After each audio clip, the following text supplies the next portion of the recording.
to this seminar on fair processes for financing universal health coverage. And the background really is a report that is very much in the final stages of its making by the Norwegian Institute of Public Health, the World Bank, and the Bergen Centre for Ethics and Priority Setting. And what we will do today is really to look into the key messages of that report and also discuss a lot of associated themes, and especially how to move the agenda further.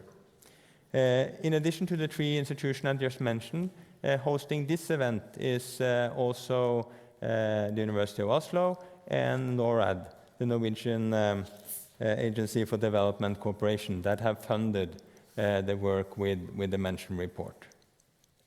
My name is Trygve Orresen. I'm Executive Director at the Norwegian Institute of Public Health and also Associate Professor here at the university. And my role is simply to moderate this seminar, but I've also been quite a bit involved in the work with this report. So it is quite close to my heart also, at least the desire to move this agenda further.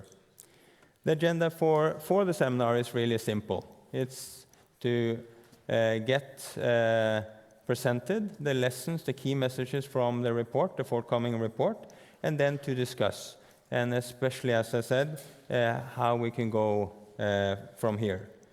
And I will simply just do two things before I leave the word further. One is to say a little bit about the structure of the agenda and the day, and then a bit of housekeeping. With regards to the agenda, it's quite simple. We have 3 sessions. First, 2 welcoming remarks that will help us to set the stage.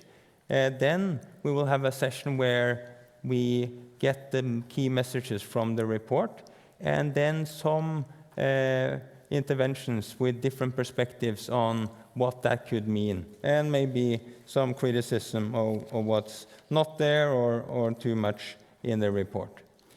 In the second session, after a break, we will go more in detail or more in depth on certain issues, especially trying to get a bit more clarity on what is really the benefits of fair processes and what is the challenges. We can't deny that there are challenges to set up processes, and especially fair ones. And the second session will really try to go into that in more depth. And then we will have a closing remark in the end by NORAD. In terms of housekeeping, I don't think it's too much to say other than all of you here in the room will get the opportunity to ask questions and provide comments after or in the end of each session.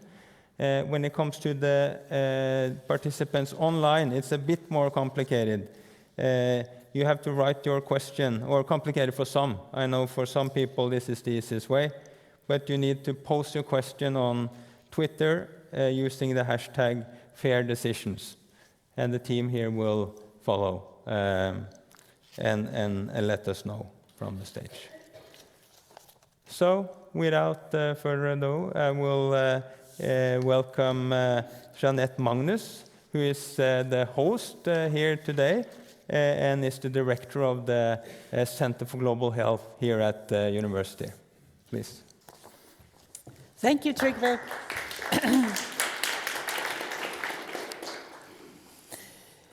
Dear esteemed international guests, students, scientists, public administrators, and policymakers, as head of the University of Oslo Center for Global Health, it is my great pleasure to welcome you to our newly renovated Domus Bibliotheca and to the release of the open and inclusive fair processes for financing universal health coverages. A report that has been developed by the Norwegian Institute of Public Health, the Bergen Centre for Ethics and Priority Settings, and the World Bank. The pandemic, which we largely has put behind us, exemplifies how critical decisions that influence our health are. Fair processes play a crucial role when making such decisions, if decisions are to be understood, trusted, and accepted. The core ideas addressed by the report, openness, inclusion, and fairness, connects deeply with the mission of ours and other universities. Universities play a key role in promoting the goal of fair processes when important decisions are made, by creating an environment that encourages open dialogue, fosters respect, and promotes diversity of ideas, by advancing critical thinking and knowledge and contribute to informed and engaged citizens, and by being a platform for discussing issues such as diversity, equity, and inclusion, we contribute to create a society that is just and equitable. It is thus appropriate that the University of Oslo is hosting this event in this building from 1852. In partnership with those who has created the report and the Norwegian Agency for Development Cooperation that has financed the work. I am eager to learn more about the report's key messages and look forward to a discussion that harness openness, inclusion, and equality. So, next please.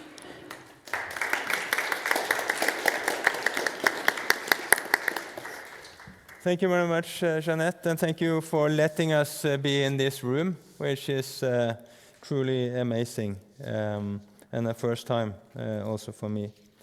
Next introductory remark then is from Juan Pablo Uribe, who's the director, or global director for health, nutrition, and population at the World Bank, and also the director for the Global Financing Facility. He has not only that role, but multiple roles previously that is very, very relevant for the topic of today, including his tenure as the Minister of Health and Social Protection in Colombia from 2018 to 2019. His intervention will be over, or at least online. And can you hear us, Johan? Yes, I'm here. Can you hear me well? Yeah, people seem lucky. So welcome, and over to you. Thanks so much. I want first to thank Janet and all of you in the room. I'm very, very sorry not to be personally in the beautiful biblioteca in beautiful Oslo.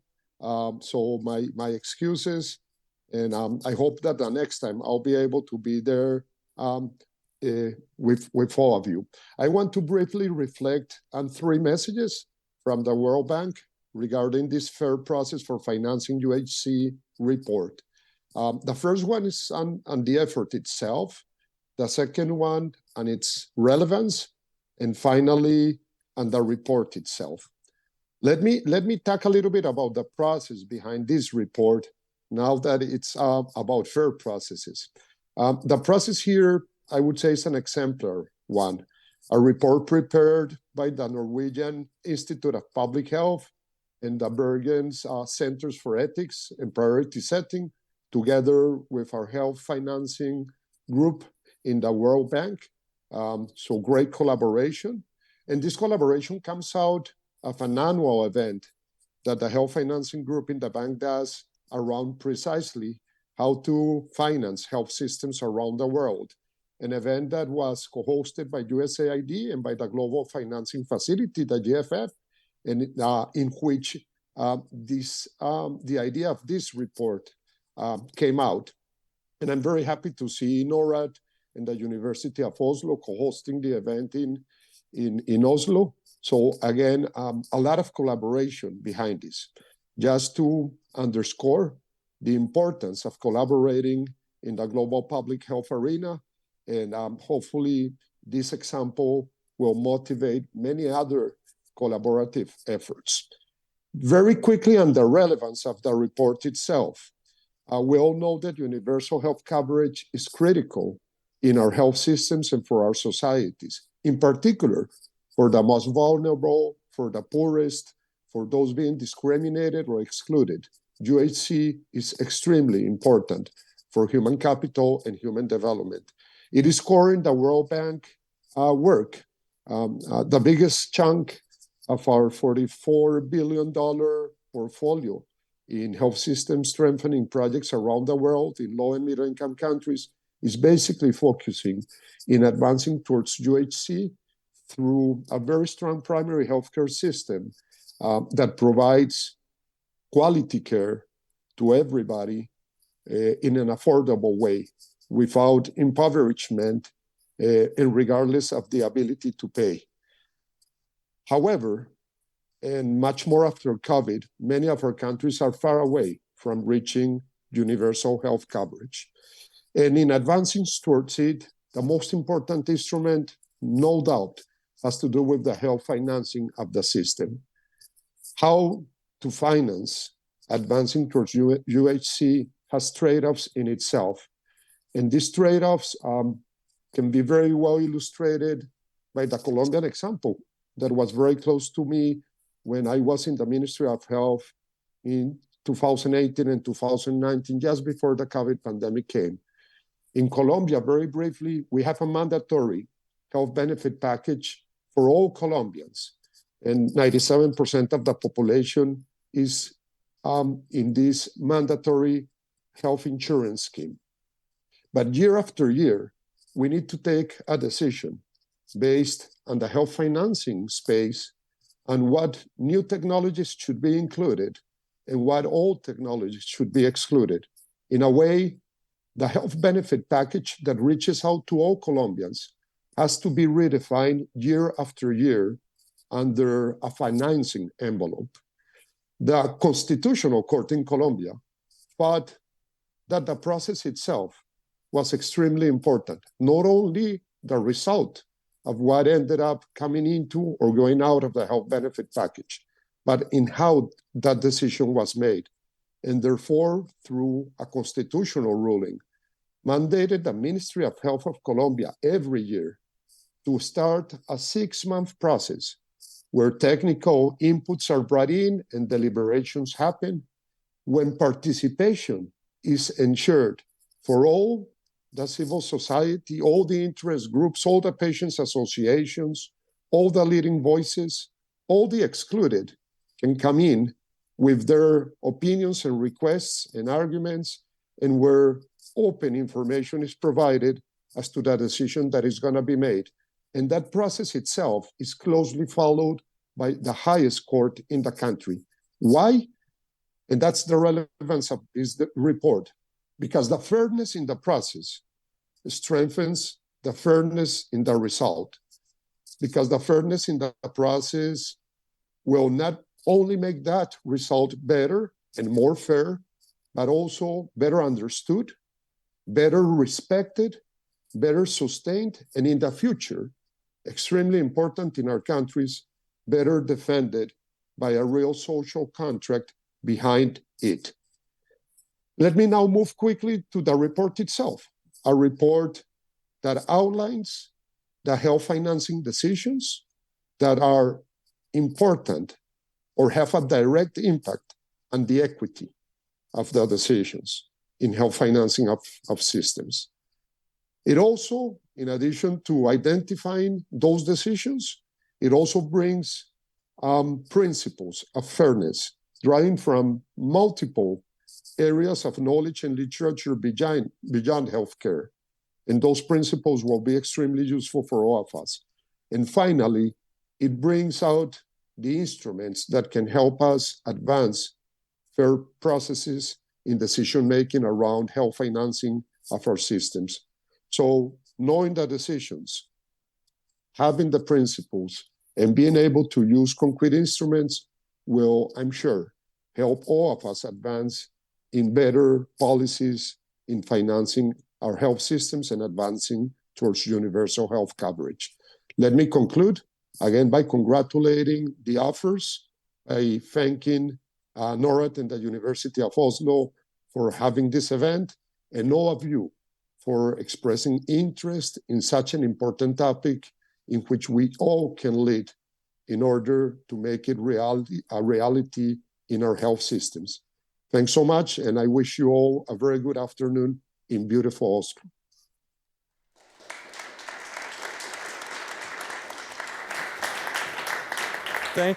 Thank you so much, Johan, and for your support and also for underscoring the importance of this work, and not at least the example from Colombia, which I think was very fitting for what we will discuss later today. Then, the next speaker is Camilla Stoltenberg. She's the Director General of the Norwegian Institute of Public Health, and then my boss. So I will not try to do a large assessment here, Camilla, but I think it's fair to say, for people that know you, they know at least one thing that touches very much to the topic here, and that's how interested you are, or how important you think it is to be transparent, open, engage the public, and also to be honest about things that are difficult for us as an institute when we struggle with the science and the evidence and so forth. So, welcome, and over to you.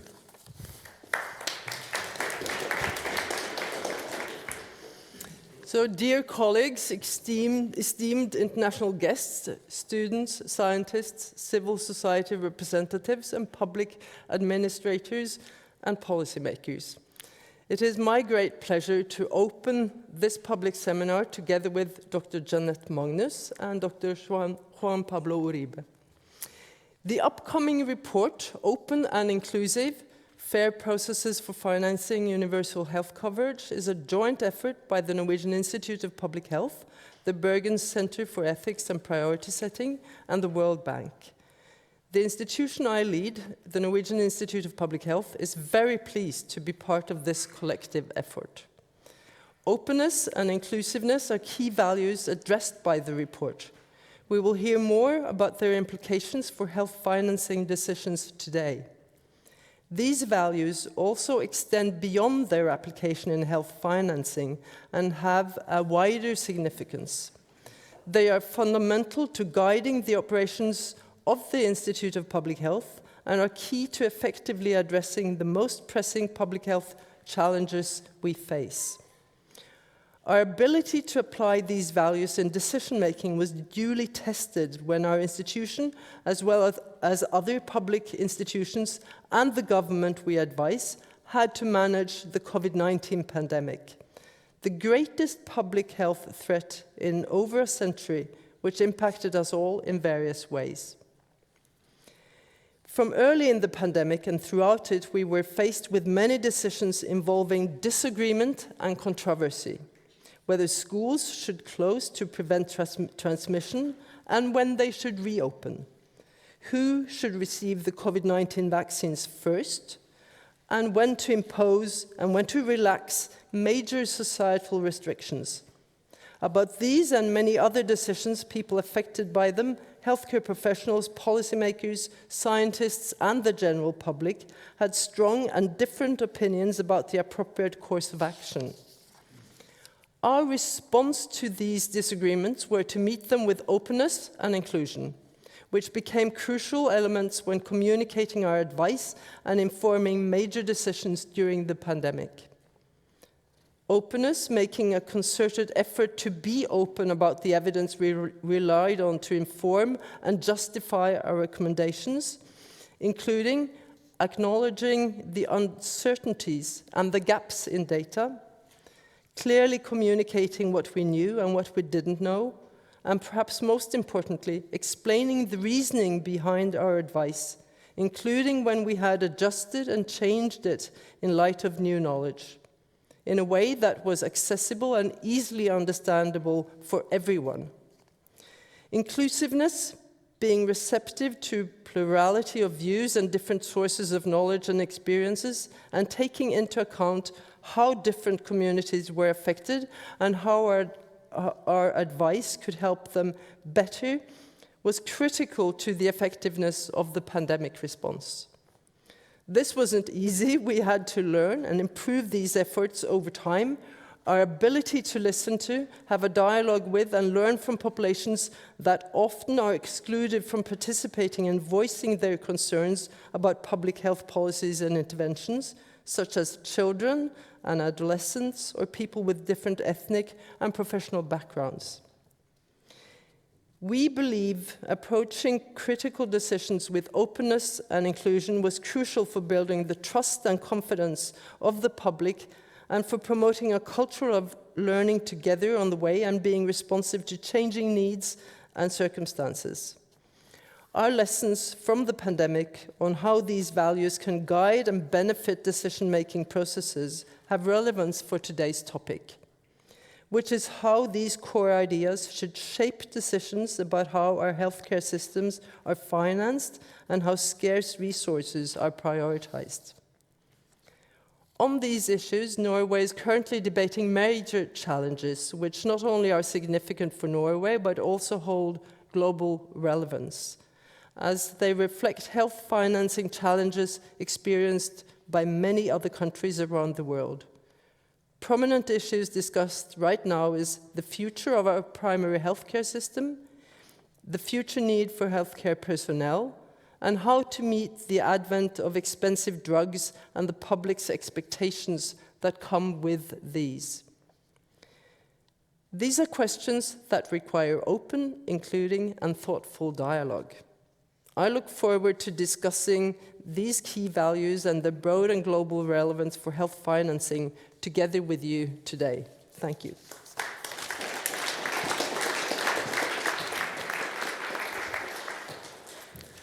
Thank you so much, Camilla, for underscoring several of the key values that really underpin this work and from a slightly different angle than what the report does.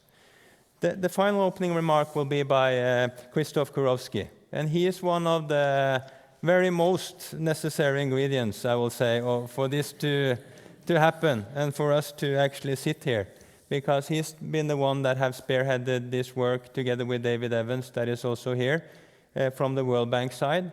And I think the reason why this happened is that among the few financing people I know, Krzysztof and David is open for putting quite a bit of emphasis also on the fairness aspect and the process aspect. And that's, at least in my experience, that doesn't happen all too often. So without that, this wouldn't happen. Apart from that, Krzysztof is the global lead for health financing at the World Bank and will now, I think, put this work in the context of what you do at the bank. So over to you. Okay, great, thank you. Thank you so much for the kind introduction, and welcome to you all. Really delighted to have now finally this event in Oslo where we launched the report.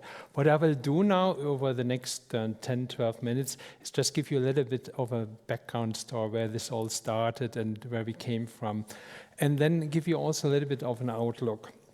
Now, this takes us back to 2018. What was the situation back then? We have just realized in the Global Monitoring Report for UHC that we basically missed our targets for almost 40 years in making progress, at least on PHC coverage. We knew by then only half of the world's population were covered with essential health services, but beyond we saw huge inequalities. In service coverage, I gave you the examples that we used then back then in terms of antenatal care, in terms of skilled birth attendance, huge inequalities across income groups, ranging from 88% coverage among the poorest to 90% coverage among the richest population in the country.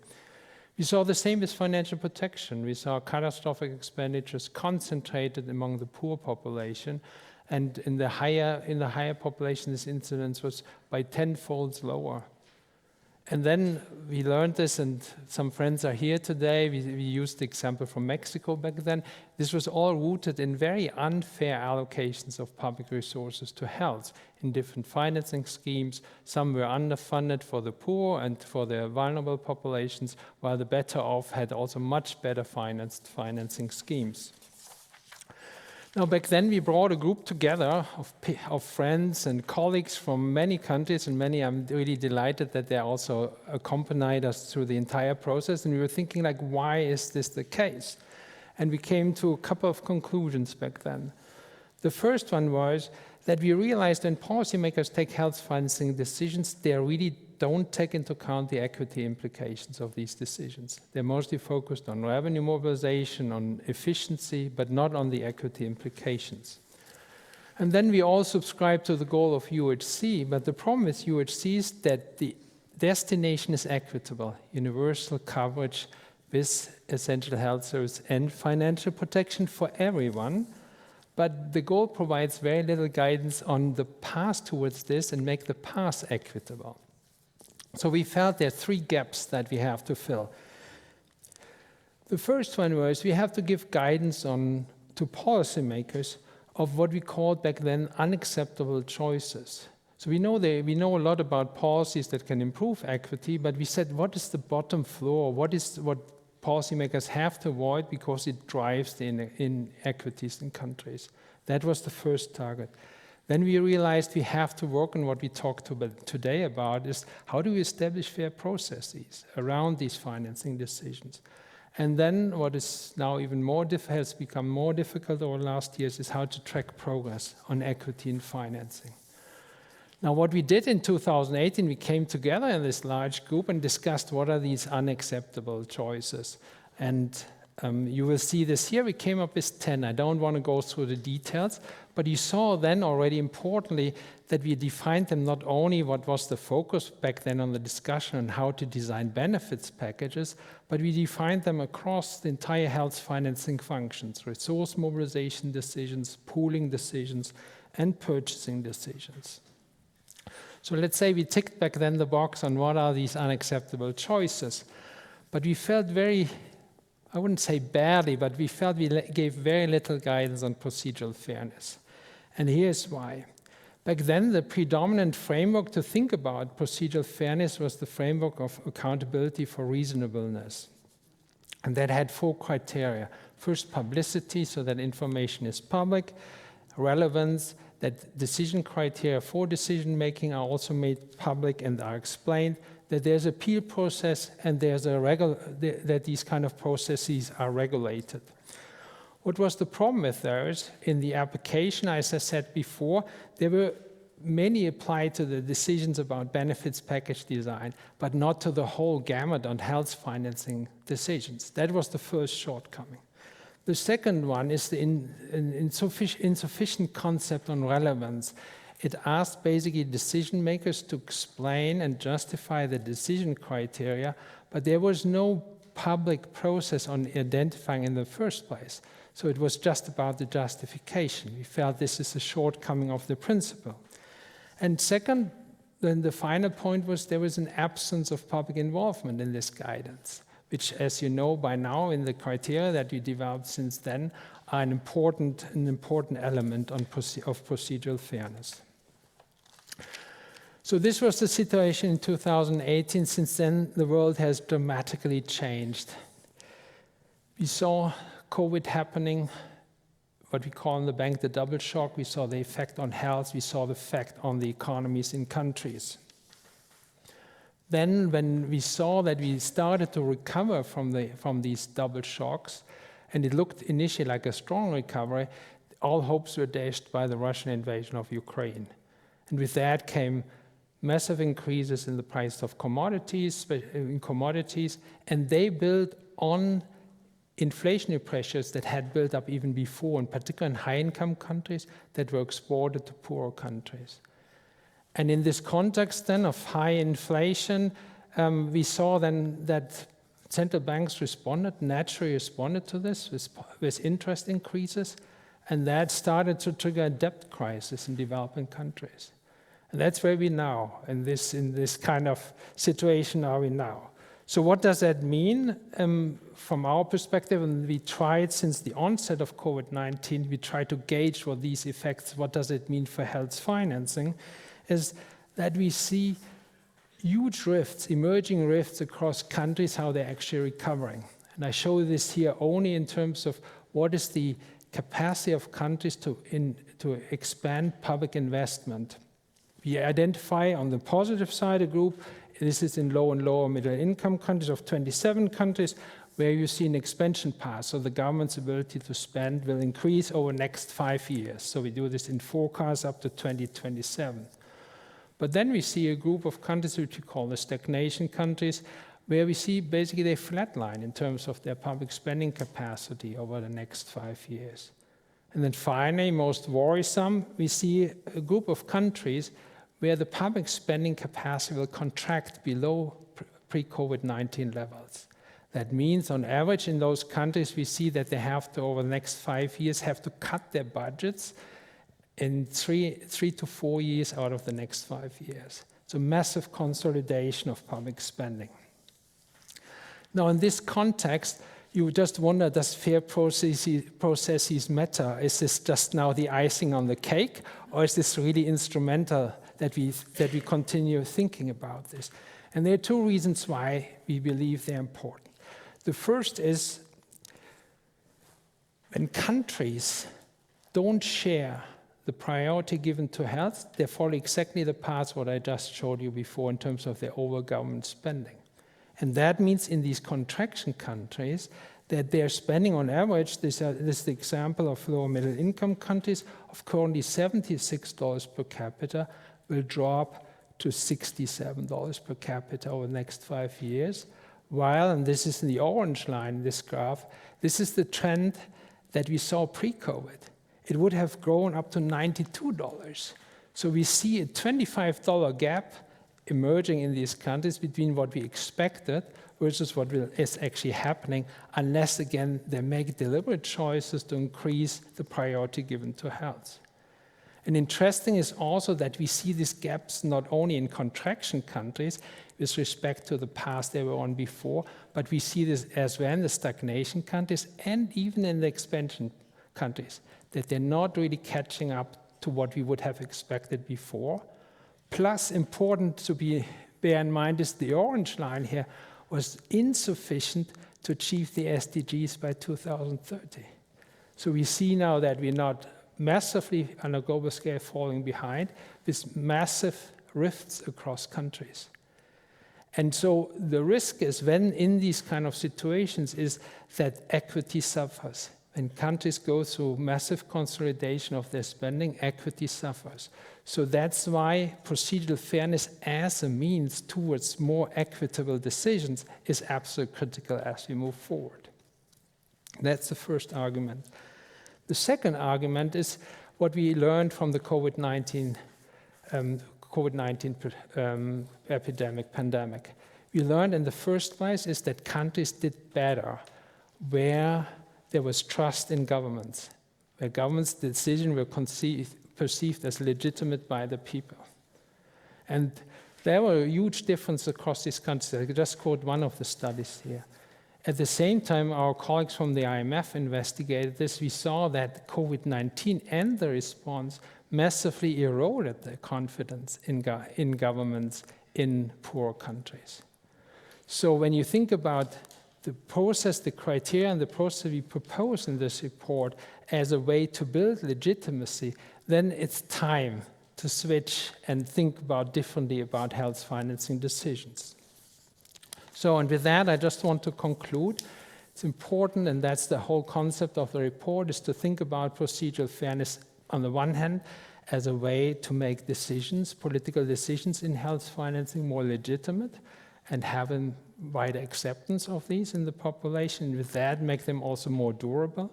But they're also instrumental in making these decisions fairer.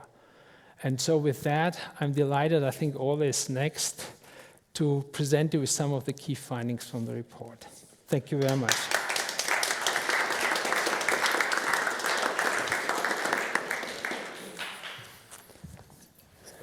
Okay, thank you very much, Christoph. Now I think we have got a really nice context and stage for going into the specific key lessons from the report. And to present those key lessons will be Ole Fridtjof Norheim, who's the professor of medical ethics and also director of the Bergen Centre for Ethics and Priority Setting. at the University of Bergen.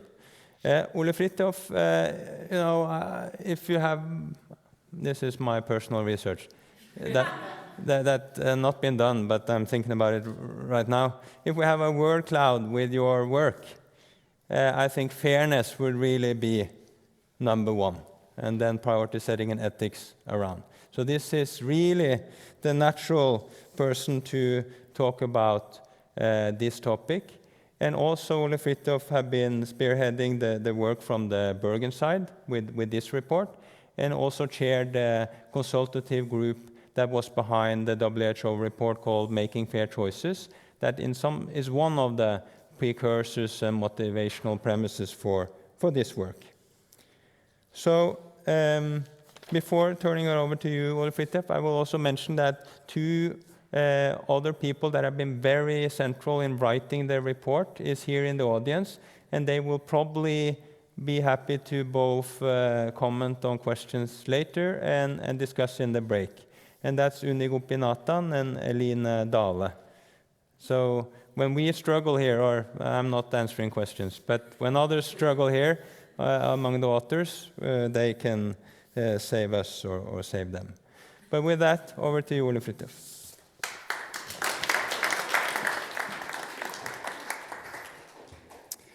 Thank you so much, Trygve, for this kind introduction. And what I will do now is to present some of the key findings of the report.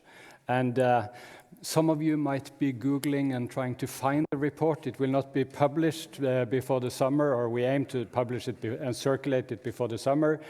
We have a few things to sort out before it's available to all of you.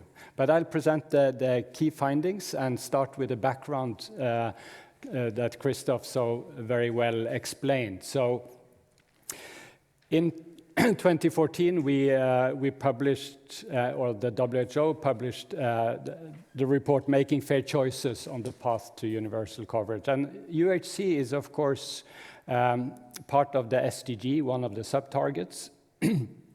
And in this report, we recognized that on the path to UHC, there are a lot of choices to be made and trade-offs along the three dimensions of the cube that you all know, about making coverage more universal, about which services to provide, and how to reduce out-of-pocket expenditures.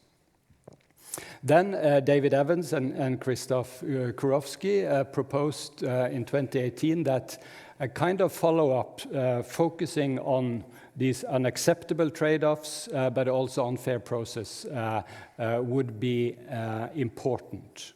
And in a way, the WHO report actually provides some substantive guidance. We take a stand on some of these trade-offs that we think are more fair than others. But the idea behind procedural fairness is that it might be easier to get agreement on some rules of the game. So even if we can disagree strongly about what fairness in substantive terms means, it will be helpful, and it might lead to more fair outcomes if we also have a fair process. So that's one of the guiding ideas. So our objective was to provide more guidance on principles and practical criteria that can be used to examine and build more fair processes. And of course, why pursue a more fair process? Lots of justifications for this. I think, in my view, a fair process is valuable in itself. And we also believe, and there is some evidence suggesting this, that it could lead to more fair outcomes. So both the intrinsic value and the instrumental value of fair process is important. And we wanted to focus on key health financing decisions that have a major impact on equity, on outcomes, health outcomes, and also financial outcomes. And in three areas that health financing experts usually talk about: revenue mobilization, pooling, and purchasing. And then we wanted to, through case studies and literature review and expert input, try to identify practical approaches or instruments, mechanisms that could translate these principles and criteria into action. So these were our objectives. And we have worked intensely over quite a long period with quite substantive literature review, going far beyond the health and the health equity and fairness literature, looking into deliberative democracies, looking into other areas like education, climate change, taxation. What can we learn from the literature about fair processes in other areas? And as Christoph mentioned, there's been quite an extensive literature on accountability for reasonableness, looking only at priority setting benefit package, what's called strategic purchasing, but we wanted to broaden the scope. And then we had extensive expert consultations involving people who struggle with these issues within ministries of finance, Ministry of Health in low and middle income countries, and also health financing experts from all over the world. And we have had specific consultations with experts on deliberative democracy, for instance, so seeking input and views from them as well. And then a range of case studies that we will have a deep dive into later in this session. So with a good group of people, we have tried to put all of this together into this final report that we are now completing. And just to mention the range of case studies that we have gone through, from Mexico, South Africa, we have looked at this important mechanism of taxation of sugar-sweetened beverages. In Tanzania, looking at merging community-based health insurance to spread financial risk. We have a case study from Ukraine, a very interesting case study from Thailand, and so on. So this have helped us inform our own deliberation, and we tried to draw out some lessons.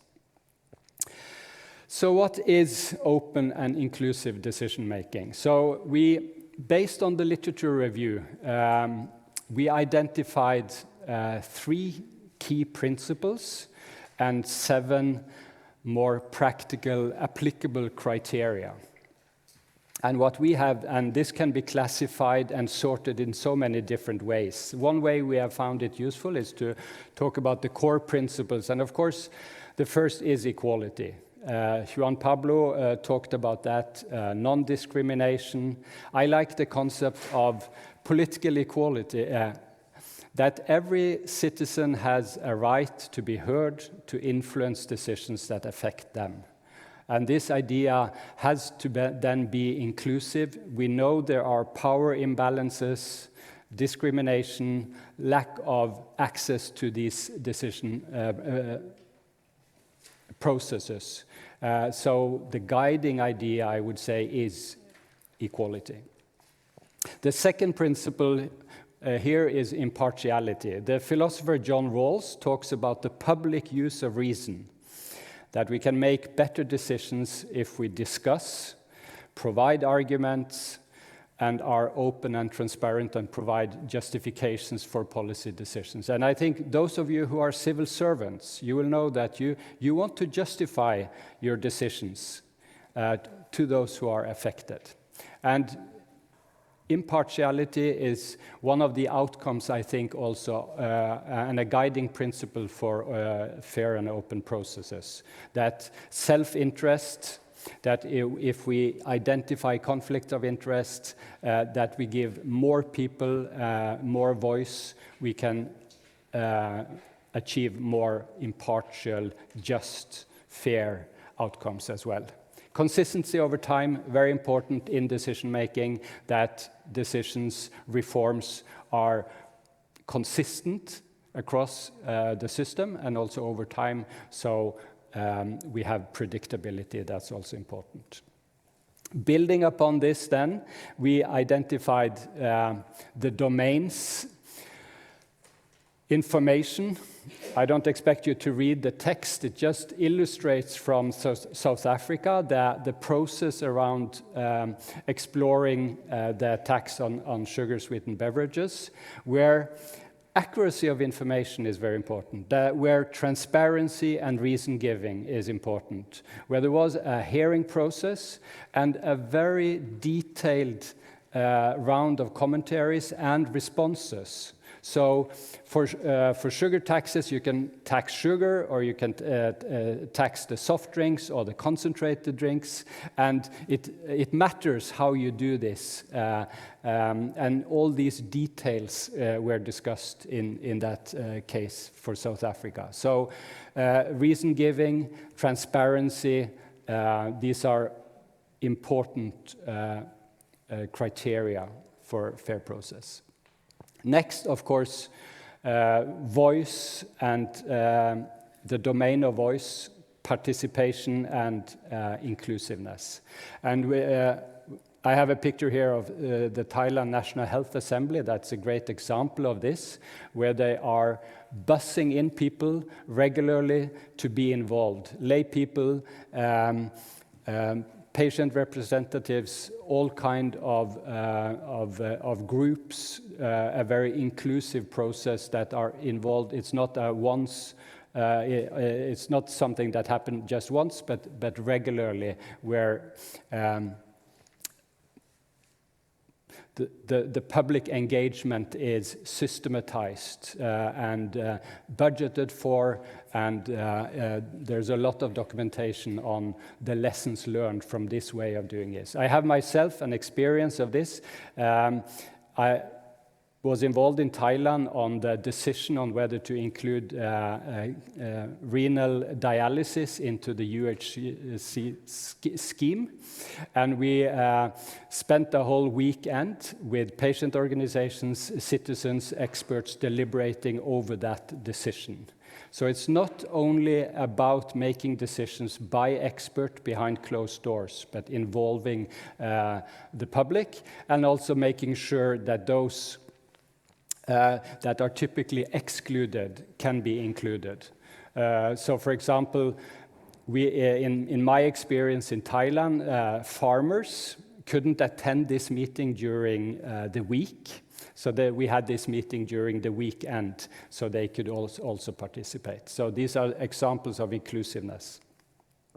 Oversight, revisability and enforcement of process. And I think the best example I know of is from NICE, National Institute of Clinical Excellence, where they have very explicit guidance on the process and also a mechanism of complaints. So when they make decisions on new drugs to be reimbursed, also the pharmaceutical companies can make complaints and ask for revisions of if there is competing evidence and so on. So this mechanism of revisability and enforcement of the decisions in the end is also important. So these are the two last criteria that we have identified.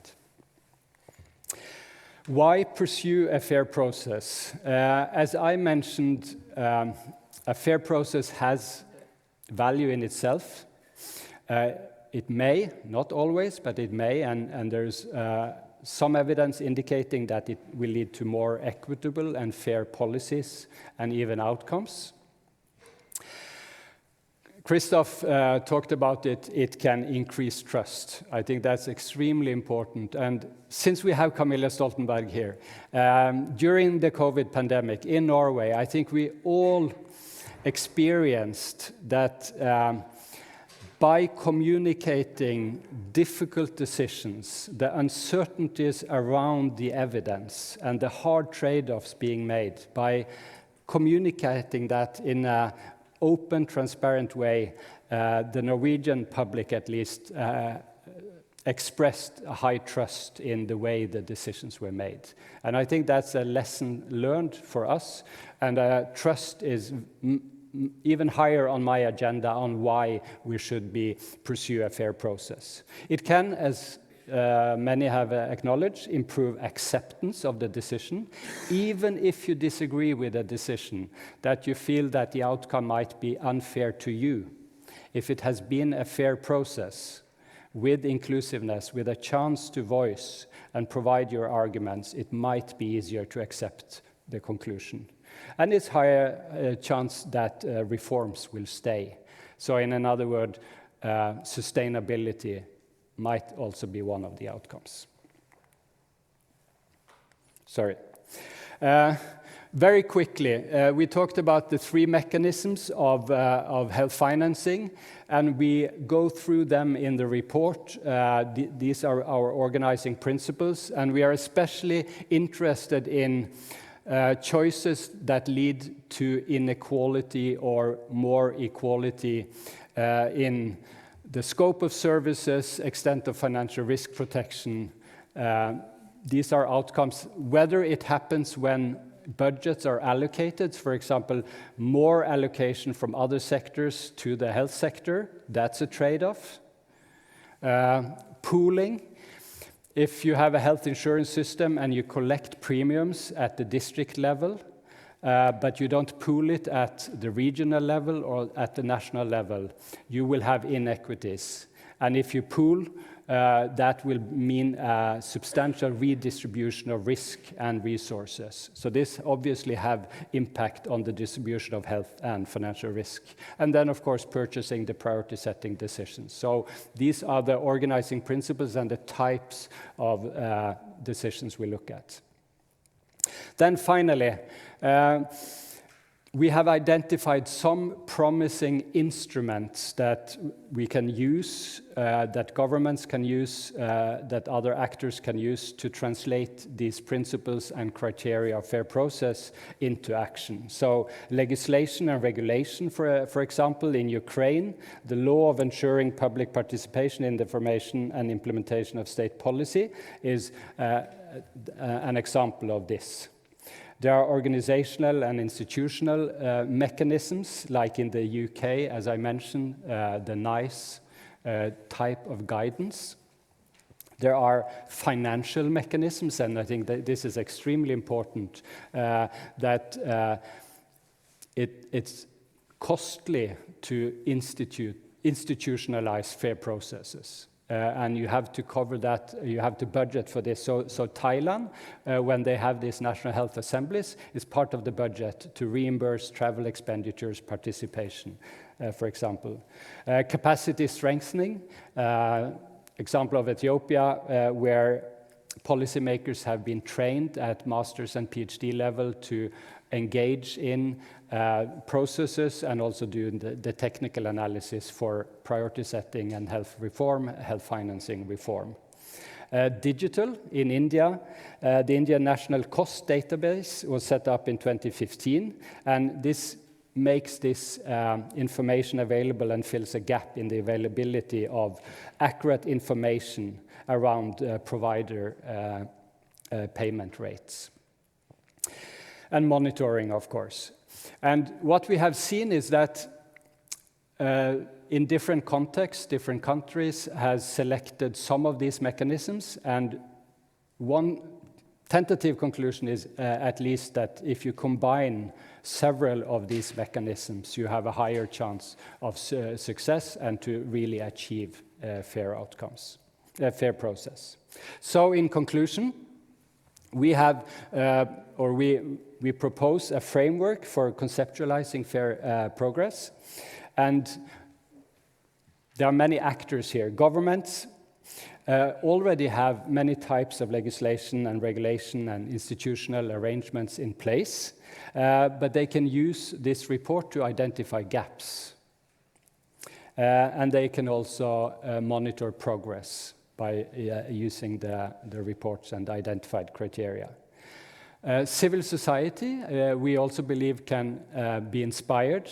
Their role is to hold governments accountable for implementing laws and regulations. And I think this interaction between civil society and governments is very important and is really important area for fair processes and more open decision making. But the responsibility is for the government to make sure that this is institutionalized. And of course, civil society can work with governments to engage the public more actively. International partners, they can use this report to look at their own processes for decision making. Think about Gavi, the Global Fund, the GFF. Are the decision-making processes open, inclusive, transparent? Food for thought. They can also look at projects they are engaged in within the countries they work. So we believe that international partners also will have a lot to learn from this report. And finally, we have engaged a lot of scholars from different disciplines, and academia and scholars will be involved in training future leaders and establishing this area as an important area for research and for teaching can also change in maybe a more sustainable way than many of the other mechanisms. There are practical constraints. There are costs to fair process. It's not easy to achieve, and fair process can sometimes be just window dressing. So it's important to take these principles and the criteria seriously.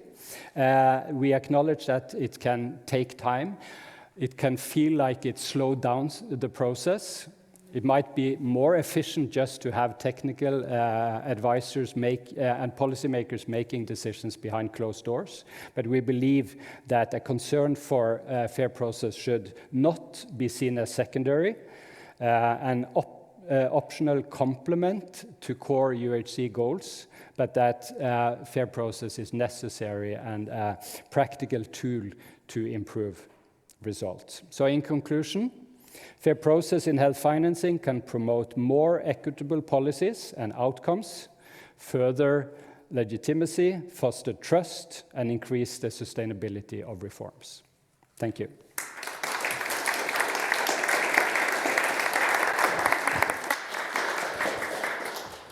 Thank you very much, Ole Fridtjof, for presenting the overarching lessons and findings from the report. And as Ole Fridtjof said, both how and or the why and how will be substantiated further in the report when it's hopefully published before the summer. Now, in the last 30 minutes before the break, we will have a discussion chaired by Christoph here, together with 3 discussants. One is Oyebanye Filani, who is the Commissioner for Health and Human Services in the Ekiti state in Nigeria. And he has already, over the last period, revised and reformed processes in his state, and perhaps we will hear more about it. Then Deepa Rayan, who's the Health Systems Advisor in the WHO European Observatory on Health Systems and Policies. And she played a key role in a WHO product that is very much, I will say, aligned and in spirit with this report. It was the WHO 2021 Handbook on Social Participation for UHC. So hopefully we will hear a bit more about that too. And finally, John Kinutia. He is the Senior Program Officer at the International Budget Partnership in Kenya. And that partnership plays a very important role in strengthening participation and transparency when it comes to budgeting processes. So over to you and over to Christoph. Thank you very much. So warm welcome to you all. You have accompanied us in this process to some extent, so really excited to hear now really from the trenches about the experiences. And I want to start with you, Banji. You as the Commissioner for Health for Ekiti State. You have been part of this process, and from our conversations I know that you have been trying to implement some of these principles and criteria in your day-to-day work. So we'd love to hear from you. All right, thanks a lot. I think I probably would start with a bit of a background. My previous role, I was senior advisor to the former Minister of Health in Nigeria, and I helped to work on a large-scale reform that focused on guaranteeing an explicit package of services for, at the time, the goal was to reach 100 million people, with really 4 key reforms embedded within the way we designed it. The first was the inter-fiscal transfer of resources from national government to state governments, but done electronically so that we could monitor the way money is moved. The second was to ensure that these monies were spent or sent directly to service delivery points, so the facilities, so they could use it for operational expenses.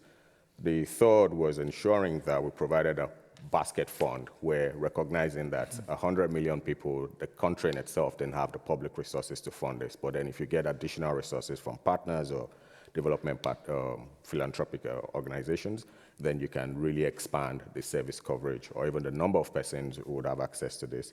And then the fourth was to have a strong accountability mechanism embedded. But then in 2019, when the minister who at the time was leading this effort left, a number of these things collapsed, unfortunately. And so when I became in 2020, when I was appointed as the Commissioner for Health and Equity, one of the things that resonated continuously in my head was, how do I ensure that the process that took 3-4 years to build and get us to a point while I worked at the federal did not occur again at the state level? And so it was fortuitous that at the very beginning of this conversation, when we were having all of this, I was involved in the beginning. And I think as I think through my journey and my role as a commissioner, two key things stand out. One was when we needed to develop what we call the Drug Management Agency. So as we moved away from what they call the Drug Revolving Fund that allowed us to provide commodities for facilities, it was important that we provided the right enabling and legislative framework for it to thrive.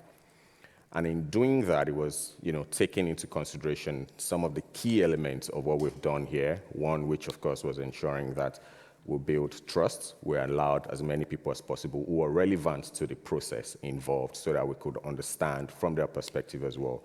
So we did that quite a lot. It took us a much longer time to get the bill ready. But the beauty of that was, by the time the bill got to the House, it was smooth sailing because then we had the relevant players in the room involved, the pharmaceutical organizations, for instance, what they call the PPMVs, patent medicine vendors, the academics were involved, all the different organizations. So it was a robust bill that had elements from different players and allowed us to move forward. And I think in terms of successes in that story, in the last 18 months since the Drug Management Agency has now been set up, it's done just a little over $1 million in revenue. And we're hopeful that in the next 2-3 years, its secondary core goal of ensuring that every facility in the state gets, have commodities available. So that was one way that we've used this. The second way we used it was around the development also of what I call the state health insurance program. Typically, a lot of people would understand how to build it on the benefit package side, but I think the more interesting one was for us how we decided to phase, the program implementation. And because we wanted to build an impact evaluation into it, it was important that we didn't start in the entire state. In reality, I didn't even think that the State Health Insurance Agency had the capacity to start in the entire state. So having the different civil service organizations, the communities involved, and explaining to them and letting them understand why we needed to start in X number of local governments, which some would call like districts, and X number of a subset of facilities to test this process was important. What it also did was it helped to then improve. It was also a way to create awareness and sensitization in the community because then they knew that, okay, well, even though it's starting for the first 6 months in only X number of facilities and in X communities, we know it will come to us, so we'll wait for it. And that has been an interesting and also very revealing for us because then not only are those who in the communities where we started are interested in the program, but then every other community are asking, look, I hope that when you scale up, we are the next set of people who will be involved. So it's allowed us to build trust. It's ensured that the process was fair and everybody felt carried along. And I think more importantly is, whether I leave the position today or tomorrow, I think we're in a more comfortable place as compared to where I was when I was with the minister, where I know that from a sustainability perspective, that we should have something that goes forward. Okay, thanks so much. I think that's very interesting to hear that you learned from experience, right? From failed reforms to adopt this kind of approach. And I think you highlight three things for us. First is that it makes the legislative process easy. You call it smooth sailing, right? That it facilitates the implementation and then hopefully also makes the reforms more sustainable. Yeah. So thanks for sharing this. With that, I want to come to you, Deepa. Thanks for joining us here. You leading the work on promoting social accountability and citizen voice in health system reforms for the World Health Organization. Initially, I understand in headquarters, but now also in the region. So really keen to hear from your experience, that, as you are in the trenches from the other side and promoting this. What are the lessons learned? How do the key messages from the report resonate with you? Yes, thanks a lot, Christoph. So at WHO and the European Observatory, we've been looking at this aspect of social accountability, fair processes from a more broader perspective of governance, of good governance and accountability. Looking at how health systems reform processes should happen, how health planning processes, national strategic planning processes should be happening, and and the basis for that really is, as you say, the domain that you have of voice, inclusivity, participation, but also the information domain, which I thought was really nicely formulated, with transparency and the accuracy of information, which provides that basis to enable the other domains. And most of the domains are all interconnected, of course.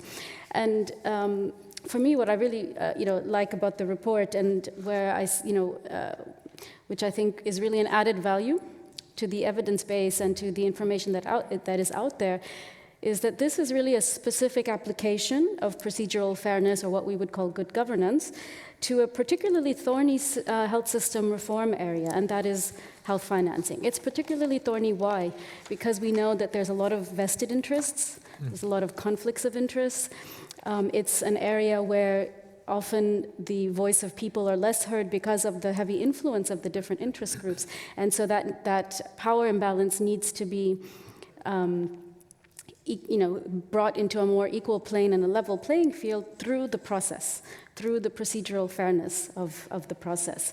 And in this report, it's very concrete about the different financing functions of revenue raising, pooling, and purchasing. And while the vast majority of the literature that I've seen is focused on participatory processes and more citizens' voice in the purchasing space. Mm-hmm. Here you actually bring in the revenue raising and the pooling as well, which I think is also a really, a benefit and an added value to the literature out there, and also brings us working in this space in general in health systems reform to start thinking about things, about these two areas as well. Now, and the country examples and the empirical evidence that has been gathered here, it shows us really that because in the health financing space there is a lot of vested interests and conflicts of interest, and the vested interest, some of that is legitimate, right? It's something that can complicate the wider public engagement and civil society engagement, and in order to really counterbalance that and be able to address it and really apply these procedural fairness criteria, we need strong institutions. We need strong capacity to ensure true inclusivity of consultations without being dominated by those legitimate vested interests and by the conflicts of interest. And when well done, people's voice can actually help counterbalance those entrenched interests. So the message that I take from the report, which really resonates and corroborates with the social participation and social accountability work in other health systems areas that we work in, is firstly that fair processes and ensuring openness and inclusivity, it's hard work. It's not something that happens by default. It needs to happen by design. And I think, Camilla, you addressed this as well. When during the COVID crisis, it was an added extra effort that needs to be thought through and deliberate in order to be open and in order to be inclusive. It requires capacity resources, political prioritization. I think Thailand, Dr. Jadez here is the best example of that. Ule, you mentioned the National Health Assembly in Thailand. I was fortunate to, very privileged actually, to lead the evaluation of the Thai National Health Assembly at its 10-year mark in 2017. And if we look at that process, the National Health Assembly process, it happens every year in December. It takes 1 year. There is a whole institution behind it called the National Health Commission Office, which prepares it over the scope of a year with working groups that are inclusive, including communities and civil society. The National Health Commission Office also builds capacity of civil society. There's almost 90 people working there. And so it requires capacity, it requires resources and political prioritization, which is given by the fact that the National Health Act of Thailand of 2007 created the National Health Commission Office with the budget. So we see that all of those need to come together, and we need to give it the importance that is due, because it shouldn't be, as Will rightly said, a secondary nice to have. It has to be really core. And this is an issue not only in middle-income countries and low-income countries, but also in high-income countries. And as a global community, I think we need to raise the profile of action in this area. And I'd like to end just by saying that one way we're doing this at WHO is we're aiming together with Thailand and Slovenia and many other countries, we're aiming for a World Health Assembly resolution on this topic next year in May 2024, where we would like to really raise the profile and say, look, all of our 194 member states of the World Health Organization has committed to participation and inclusivity through various declarations and resolutions on universal health coverage and primary health care. And, it's embedded everywhere, and nobody seems to be against it in principles. However, going from principle to action hasn't happened. We need to invest in it. We need to invest resources, capacity, and political prioritization. And we'd like to raise political will through this Assembly resolution. Thank you. Great, thanks so much, Stefan. First of all, thanks for the reminder that health financing is a difficult field. You sometimes forget this when you work in it. It's for you, not for me. Yeah. But I think you gave us some guidance on how we move forward, right? You highlighted a few things, and it happens not by default, but by design. We have to bank on strong institutions. Something actually that we discussed among some of the authors this morning is like, what kind of combinations of these instruments leads us to success? We see them individually applied currently in many places, but not. What are the best bets in terms of combining them? So thanks so much for that. I'm sure we get back to you on this when we move forward.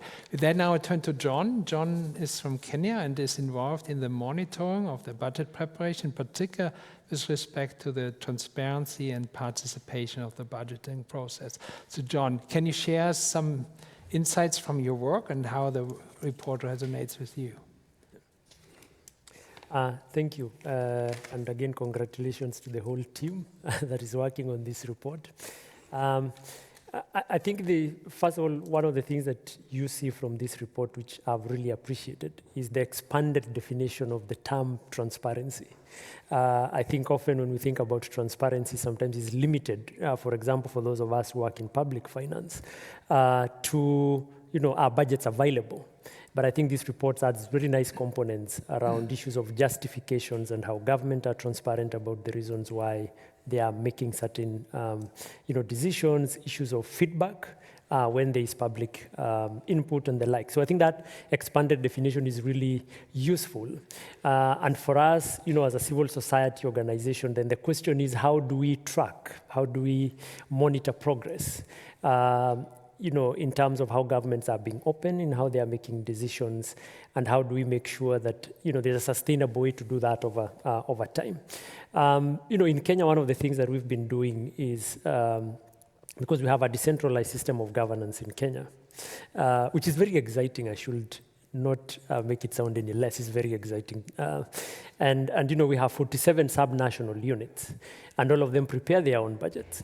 A big portion of the health sector in Kenya, if you think about health facilities, over 90% of health facilities in Kenya are run at that level. And so, one of the things that we run is a county budget transparency survey. That's what we call it, because our sub-national units are called counties. And this is really to track how much information is put out there in terms of openness of course, the budget lines themselves, but also a component also that looks at public participation and how much these subnational units are acknowledging the fact that there is public participation that is happening, and even a trickier question about whether they give information about what portions of the input that they get actually informs the final decisions that they make. But I think in doing all that, some of the things that we've learned, there are two key questions for us that we need to answer, and I think is valuable even as we think, as practitioners in this room today.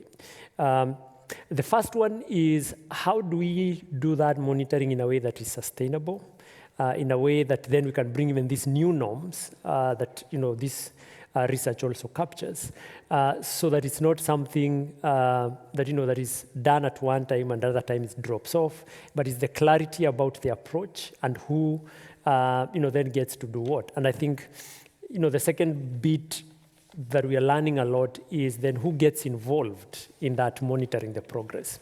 I think often that has been left to scholars, has been left to research institutions. But a lesson we are learning in Kenya is that it's very good to also think about the possibility of having the beneficiary communities. I think when you are presenting the observations around inequities in sub-Saharan Africa and that spread of the inequalities, there are people at the very lower end of that curve. The question is, how different will be the outcomes of that tracking of progress if you had those communities as part of tracking that and pushing governments to be more transparent? So in the survey we do it actually with very local community practitioners. And we've been doing it for 3 years, so quite a bit to learn. But I think it's something that really should get us thinking of who else do we need to bring in there beyond the usual entities and agencies that then play that role. But closely linked to that is you still have the question about deliberations. Around the world today, since the 80s, when there was a lot of decentralization in Latin America and the rest, participatory mechanisms have become part and parcel of the lingo even in the budgeting space, but generally in the public policy space. But even as we do that, and it's really nice to see the example from Thailand, I can't wait to read more about that, is really a question about if these deliberations are to happen, how do we get around the question number one, which governments are always concerned about, which is the cost?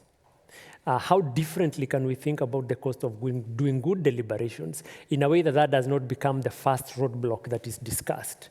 What are the different elements that we can learn from what civil society organizations are doing with communities, what different governments are testing out? I think there is an opportunity for us to really rethink how deliberations are done in a way that cost does not become always the first thing that we see as a challenge, because I think they are really lessons. We see this in Kenya, but we also see it in a number of other countries, where there's a completely different way in which then these public deliberations are done, in a way that takes advantage of local culture, local practices. A joke I always give in Kenya is some of the communities we work with have been very clear with us as IBP that we cannot hold meetings on any other day apart from Tuesdays, because on Tuesdays is the market day. And on the market day, we all come from the hills and the valleys where we live. You'll get us in one place.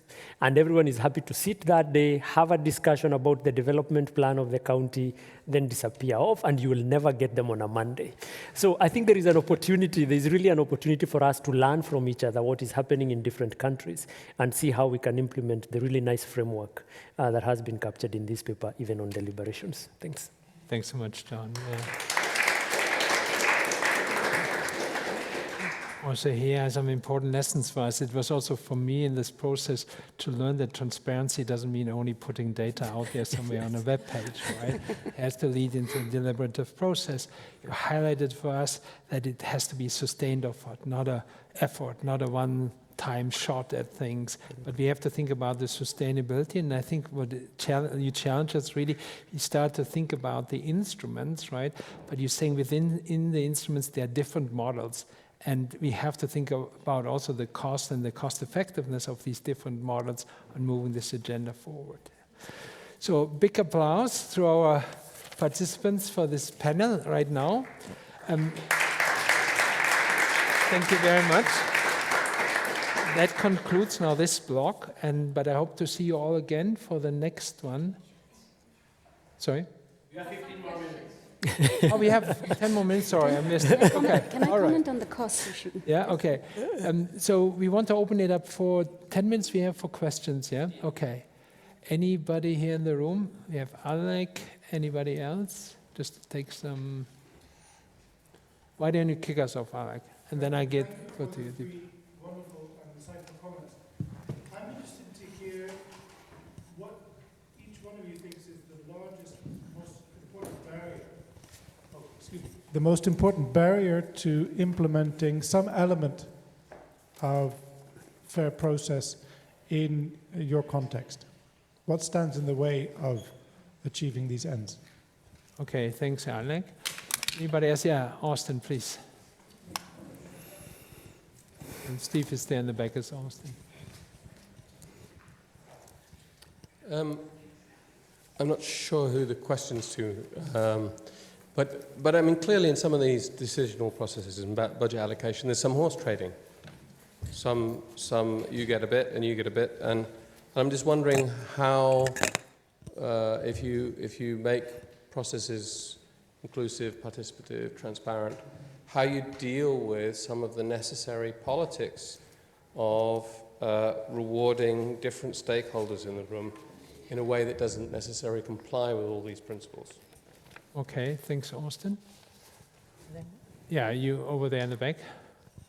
Kind of a strange follow-up question to Ole Fridtjof's presentation, and before stating the question, my name is Njål Høstmallingen from the Norwegian Public Health Institute, so I'm kind of part of the product. But still, in Ole Fridtjof's presentation, you listed up kind of how to reach out, who to involve, how to use the report afterwards. And I found two groups missing, and maybe some more discussion could be made on how to include them. One is the media, and the other one is kind of the population at large, on linking up then to health literacy. So with the listing, kind of from my human rights perspective, I can recognize them, but it's still missed on the media and the people themselves. Thanks. All right, so we have, I think, 3 great questions. I think, Deepa, you wanted to comment, so maybe I hand the first two questions over to John and Banji. This was the first question from Alec, like what are the key bottlenecks? Maybe John or Banji, you want to talk to that? And then Austin, how you manage the political economy towards more procedural fairness. Then maybe, Ole, you can talk to the comment on what we're going to do about media and times of social media and working with the population at large. So Deepa, you want to go first, and then I just go down the road? Sure. Yes, I wanted to comment on the issue of cost, and it also speaks a little bit to your question on the most important barrier. I would say it's actually not cost, contrary to expectations. We did a very back-of-the-envelope costing in Thailand, actually with our colleagues in the National Health Commission office to see, okay, how much does it cost to have an institution like the National Health Commission office doing this work on the National Health Assembly, and then we tried to sort of look at overall health spending in Thailand. And to make a very long story short, we're looking at less than 0.1% of overall health spending. And so in terms of how much it costs to do procedural fairness and participatory processes, it's, I mean, obviously you need adequate levels of funding, but in the grand scheme of things, it's not a lot. Where we really see barriers is in capacity. And this, I'm saying not only on capacity on the side of civil society and community groups, which obviously is an area that's talked about a lot and where there's a lot of capacity building initiatives, but specifically on the side of government cadres and those who are organizing participatory spaces, those who are spearheading and managing these processes which need to be more participatory and more fair. And this aspect is not, and especially in the health space where we have professionals who are dominated with a more of a medical technical background, these soft skills needed to be able to bring people together, address vested interest, address conflicts of interest is not something that they're generally trained in or know how to address. And so often the greatest barrier is really the capacity of those who are organizing and managing these processes. And linked to that issue of capacity is also the lack of understanding and acknowledgement that this is an important aspect to take into consideration. And that's linked to the political prioritization as well that is given to this area. And sometimes as WHO, when we're called to give countries support in some of these aspects, it often is because of a particular country context, there's bottom-up pressure for more people's participation. So at the highest level, there is political prioritization, but it's then trickled down to say, well, do it somehow or other. And nobody in the mid-level cadres who are supposed to do it are neither convinced nor know how to do it. And it's so the issue is there, the barriers. It's not really the cost. And the political prioritization is often there in a tokenistic sort of way without being substantive. And I think that's what we're trying to address with this Assembly resolution, at least as one contribution to addressing these issues. Thanks so much. Yeah, so we need the capacity, and you said not being tokenistic, right? We saw this in some of the cases. But do you want to expand on this, where the bottlenecks are? Yeah, I think, so if I take experience from Nigeria and some of the other places I've worked, what I consider sort of like half-baked knowledge and personal interests typically often come into play. And I think Deepa mentioned earlier in terms of the entrenched interests, when you either want to implement a policy or, even design one from get-go. So first and foremost, recognizing that, understanding, the context within which that is coming from, and ensuring that you have as many people in the room as possible who would be able to see, both the plus or negative sides of whatever you're putting into effects is important.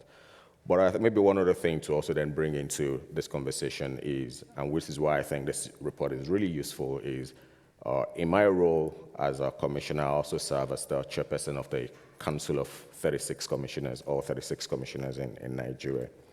And, for an electoral process that takes 4 years for a governor, then you get appointed as a commissioner or as a minister, as an example. But in reality, often, at the end of like the second year, there's a need to refresh the system, so you bring in someone else new. And that has implication for the sustainability of any policy, right?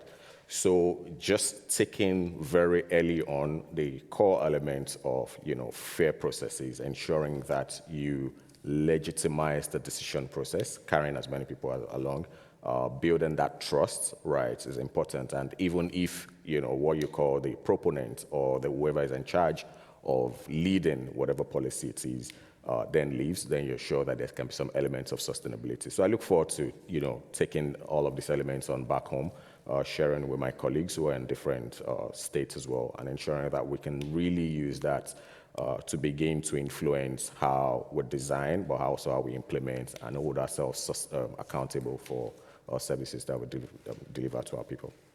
Okay, thanks for these examples, Wendy. John? So the question on barriers, Alex, great question. And Deepak is on the mark that, there's really a belief in some quarters within government that some of these decisions are above a certain level of discussion by some quarters in society. And that happens a lot even to civil society organizations where I believe, this discussion is too complex, it's too a bit difficult for you to engage in. And so, thinking about the capacity that exists, and this is the role that civil society also plays a lot, is making sure that the capacity to be able to understand the decision, the processes, and the government agencies that are making these decisions, that capacity sitting with communities, with organized civil society organizations is really important to start to move the mark on the political dynamics of how these decisions are made. So there's a bit of norms and beliefs that need to also change if we are to do away with this barrier. And, it's not unique. For us at IBP, we've been working in the public finance space for nearly 30 years. But to this day, there are spaces we go to and we're told, this is a discussion that is too complex for you, and it's a budget discussion, you should just be monitoring what we decide as government, right? So there's I think a capacity bit which lies slightly below some of the the beliefs that we have as people, that needs to bring everyone in and have the central belief that anybody can be part of a decision, especially when that decision affects them. So I think that for me will be a big part of a barrier that we need to see how we can chip away over time. Can imagine that it's also a highly politicized process, the budget process. Yes. Any answer to Austin? How do you deal with the conflict of interest in the political economy in this process? Budgets are interesting. Sorry for putting you on the spot there. But it's okay, it's okay. Budgets are interesting because budgets are about trade-offs. And there are very few scenarios where the health budget is just discussed on its own. Health is always competing with roads, with education, with agriculture. I come from a very agricultural country, so the farmers are there as well. So the interests are quite diverse. And one of the things I always encourage colleagues who are working in the health sector is don't only go and sit with the Minister of Health and imagine every box has been ticked. Because when the decisions are being made in many of the points around the budgeting cycle, the trade-off is between sectors that sometimes are more attractive than health, because bridges, a politician can show a big bridge and say, hey, I did that, right? In health, it's about commodities, about family planning products, and so politicians sometimes feel that is not something that we can easily sell to the masses when we want to get re-elected. So the politics of budgets are very complex and sometimes can play against social sectors. And so thinking about how do we make the deliberation more inclusive of persons who are also bringing ideas from these other sectors then becomes something that is really important. But everything from the politicians who want to get re-elected to the roles that parliaments play today, because parliaments are also really critical.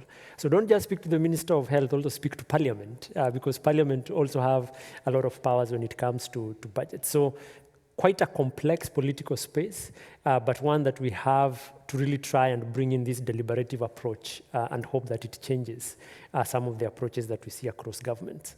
Okay, thanks so much. Ole, final point.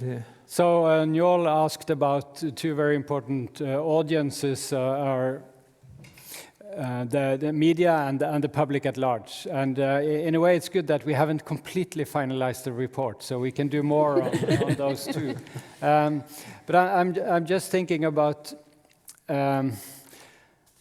media first, and transparency is a key word here. If you look at countries that are quite open and transparent about some of these health financing decisions, and I'm thinking in particular about the UK and funding of new expensive cancer drugs, for instance. They publish the justification for saying yes or no, and then you get media attention. And the media will be engaged and the public will be engaged. So it looks like the UK are stricter in terms of rationing than a lot of other countries, but that's probably not the case. They are more open. So that's one thing. What we can do more of in the report, I think, is to think through how media can be involved in a very constructive way. So I think that's important. And what we have seen is that outside of the kind of government sphere and the traditional civil society, these more innovative mechanisms are popping up using internet media, social media to mobilize for a particular cause. And I think these mechanisms that are not initiated by governments are also important, and bringing them into the process is also important. I think we have addressed the public at large under, like the example from Thailand, that it's important to reach out to ordinary citizens, not only through the professional patient organizations and so on, and that's a challenge. But I think these are reinforcing mechanisms. More openness, more justification will bring in and create the opportunities to engage the public and have their voices heard. Thanks so much, Ola. Yeah, maybe just to conclude, thanks again for coming for this part. We were discussing this morning how much demand is actually for this kind of issue, and it's really encouraging to hear from the countries. Maybe we don't listen to the right people, but there's demand for getting engaged and for you for coming today. There is also a second part right now where you will learn about the case study, so I hope you bear with us. Be in the second part back here. And thanks again to everybody here on the podium. Thank you. Thank you.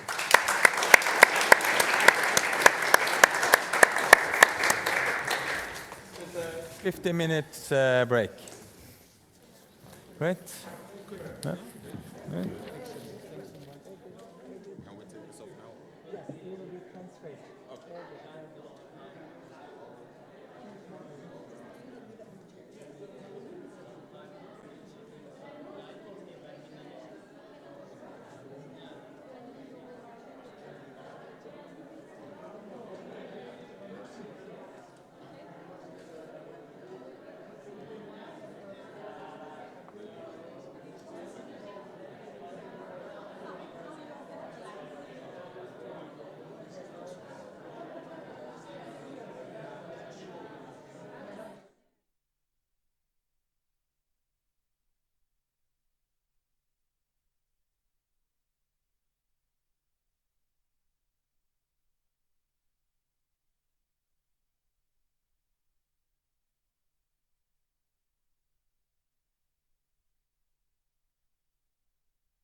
Okay.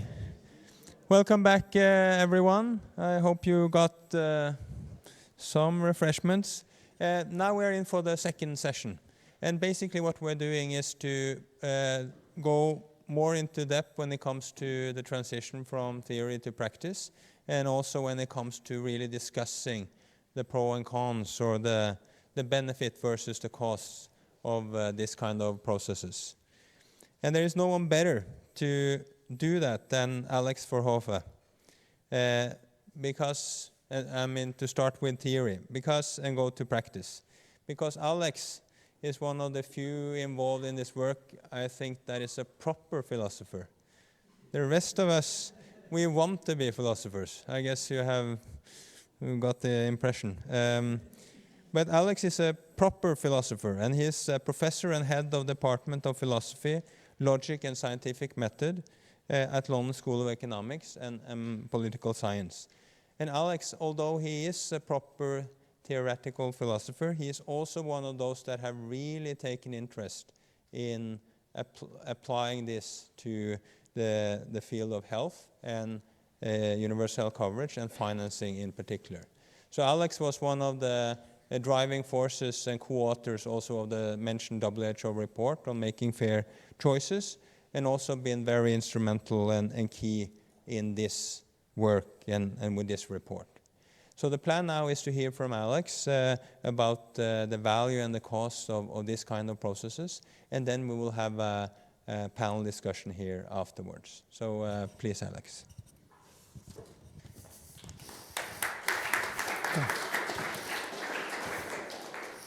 Thank you, Trygve, and it's perhaps surprising that you should have a part of the presentation which is about bringing theory to practice kicked off by a philosopher, but we're not known for bringing theory to practice, and when we do, it often ends in disaster. But there's a dirty little secret about me that Trygve didn't share, which is I started out as an economist before I went to the dark side of the force. And indeed, I worked in the Treasury, the Dutch Treasury, in the international division on debt relief. But the pull of the dark side was too strong, and I kept thinking just one more class in philosophy, and before I knew it, I ended up becoming a philosophy professor. But it's been a great pleasure these past years to work with colleagues who know much more than I do about health policy on bringing these general philosophical ideas about fairness, openness, and inclusivity to bear on how it can be implemented in practice. So what I want to share with you today is what I have learned from the many case studies that build up the report and from dialogue with colleagues, and it's wonderful to see many of the co-authors on these case studies in the room. So Hassan and Yuri, for example, who've brought me into the work on Ukraine. So what I'm presenting here is not directly my own work, but rather a synthesis of some of the key themes that have emerged from the work of many colleagues led by Uni and Alina on practice. So I want to speak to you about the value, the upside, and the cost, some of the challenges or potential downsides of open and inclusive decision-making as revealed in the case studies. You'll be familiar with this, so I won't repeat it except to say that throughout I will draw out the lessons in relation to at least some of these 7 criteria: revisability, enforcement, reason-giving, transparency, accuracy of information, inclusiveness and participation that follow from these core principles. The first benefit of open and inclusive decision-making that we assert in the report is that it contributes to fairer, more effective policy. One way to think about this is simply this. One of the drivers of unfairness is differential power and exclusion. Those who are marginalized will not have their interests considered or their voices heard. It's very unlikely that they will be served. Their interests being served, though, is what equity demands. And so if you have a process that brings them to the table, it's likely, or more likely, that their interests will be better served. That's the key connection between fairer process and fairer outcomes. So, more concretely, transparency, accuracy of information, and revisability, being prepared to be challenged and revise your policy in the light of new information as it comes up, are key to basing policy on the best information available and to correcting mistakes, which are, of course, inevitable in policymaking. Voice ensures that marginalized groups are heard and therefore that their interests are considered, but also their perspectives on what would work for them or what would not are considered. So, 2 examples from the case studies for the report. One is Kerala's plan from 2016 onwards to make primary care more accessible, to turn primary healthcare centers into family healthcare centers, really expand them, was built on extensive public participation, which of course also used the pre-existing set of institutions which are highly participatory. It was fascinating for me to read in one of the case studies that the tradition of dialogue includes separate discursive groups for those who are normally marginalized. And that's that, so to speak, it's part of the norms of deliberation there, that you have not just a public forum where you invite everyone, and we know that will exclude some individuals, but that you have specific fora for normally underprivileged groups. For example, tribal groups.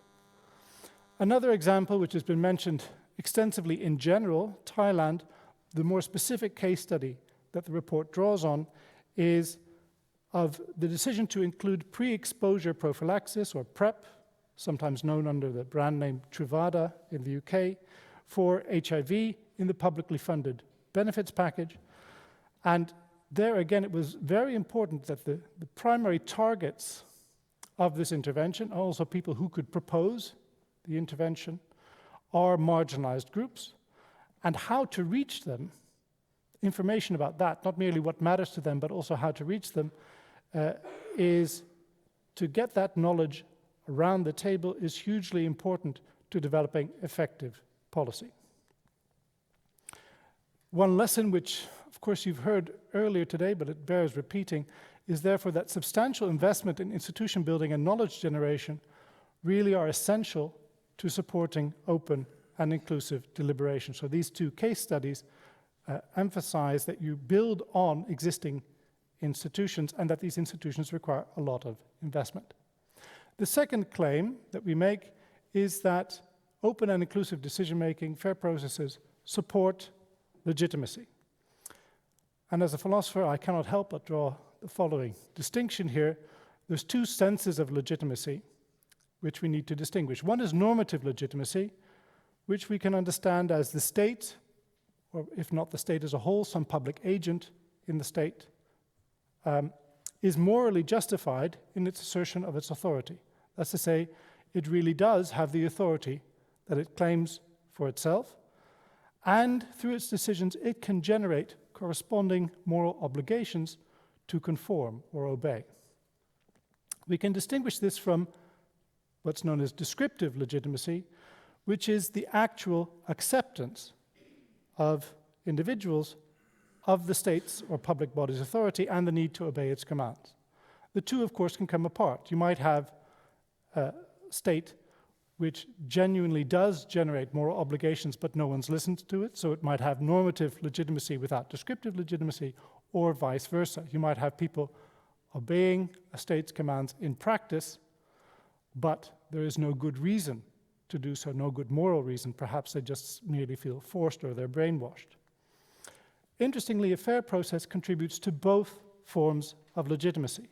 By treating people with equal consideration and respect in the sense of listening to their voices, offering them justifications for the policies on offer, that's to say, treating them in, I can't resist quoting Rawls here, a philosopher, as rational and reasonable beings, beings to whom justification is owed and who we should listen to in developing those justifications, it contributes to normative legitimacy. Very interestingly, the social psychology literature that we reviewed as part of the report suggests that this is not merely a philosopher's romantic fantasy. I'm often accused of romanticism. Eduardo has, for example, several points accused me of being a romantic. Here's the science, Eduardo. An important review of findings in social psychology can be summed up in one line. When third-party decisions are fairly made, people are more willing to accept them voluntarily, even when they go against what they want, or even what they believe to be correct. The third claim that we make in the report is that it builds trust. What's the mechanism through which such open and inclusive decision-making might build trust? The idea is that when you're transparent and you seek to make decisions on the basis of accurate information, and you provide reasons, you give people confidence that the decision is being made on the best basis available and that their interests have been duly considered. Moreover, you give people the basis to check on what you're doing, and if there's revisability, to improve what is going on. And in addition, of course, so once we know that information is going to be out there and that people like John will be there checking us, we have an incentive that we might not have had previously to do what we promised we were going to do. So we change the incentive structure when we get transparency of information and aims. And transparency can famously also decrease corruption. So this was not part of our case study in Ukraine, but it's interesting work from the Open Budget Partnership. Ukraine's shift in 2015 to a more open platform for medical procurement, I believe it was called Prozoro, led to very substantial savings, and one estimate is that it led to 20% lower prices. And inclusiveness and impartiality, of course, support trust in the proper consideration of everyone's interests. If you can see that you or your representatives, people who have your interests at heart, have been involved in the decision-making, you can trust that the decision didn't ignore your interests altogether, even if it goes against you. And this was quoted as a reason supporting Thailand's system, about which we've heard a lot in our case study, namely that the inclusive deliberative process was seen as fostering trust in the decision-making process. The fourth claim that the report makes is that this will improve the sustainability or durability of reforms. How might this work? Well, one important element is, I think, through reason giving. If the public understands the rationale for a reform and has been heard in developing that rationale, it's more likely to support it because it understands the reasons behind it. Just to give you a simple example, now not from the report but from the Netherlands, when we instituted our move towards universal health coverage, it involved an essential appeal to a single value, solidarity, because we used to have two separate sets of funds. One was privately insured, the other, the sickness fund it was called, from the part of the government. The key rationale was simply everyone should have access to the same set of services. There shouldn't be a two-tiered system on the basis of solidarity. It's very important for a system which has to be supported by individuals who are forced to contribute to it. In the Netherlands, they really come after you if you don't make your contributions, that they understand why they are so being forced. And of course, a fair process creates a space for common ground, thereby reducing the chance that reforms will be undone when power shifts. So again, using the Dutch health financing reform as an example, I looked up how long was it in preparation and which governments of different parties were involved in formulating step-by-step the process. By some accounts, it was more than a decade. Clearly led by different governments, it was passed by a liberal Christian Democrat coalition, but formulated in its basic outline under Social Democrats. That meant that one of the reasons why it has endured, because work was done to create common ground. But so much praise for what's possible. I think it's time to become a bit less romantic and think also about the costs. If it's so wonderful, why isn't it happening everywhere? Right? So here are also some lessons from some of the case studies, but I'm really also trying to set up the discussion for later, where I want to hear more problems and barriers so that we can understand what stands in the way of an open and inclusive process. The first is that deliberation takes time, but the window for change may be short. And this emerges clearly from the Ukraine case study, which Yuri is one of the key authors. So Ukraine's 2016-17 health financing reform, reformers, and this is what Yuri told my students when he came to talk about it, he said we had an extremely short window to transform something truly awful, which was killing people and generating huge out-of-pocket payments and was extremely corrupt, into something better. Everyone in the reform team felt this pressure to do something quickly before a change of government would make change uncertain or impossible. So here, permit me to quote you, Yuri.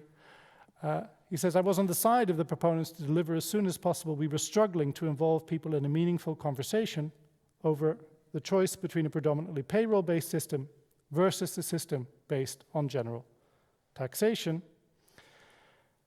So at the time, this cost pushed against some elements, not all elements, some elements of open and inclusive decision-making. One interesting thing is that the case study concludes that foregoing open and inclusive decision-making also had a cost.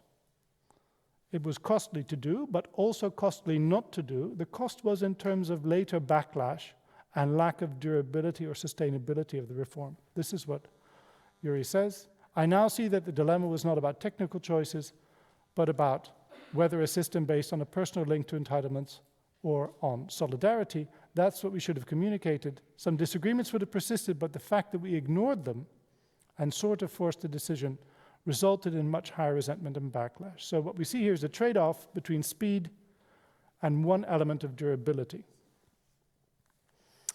Second potential cost or challenge is that powerful interests may hijack deliberation, and that there may be fear that openness, when you cannot fully equalize the playing field, will really just be an opportunity for the powerful to take over.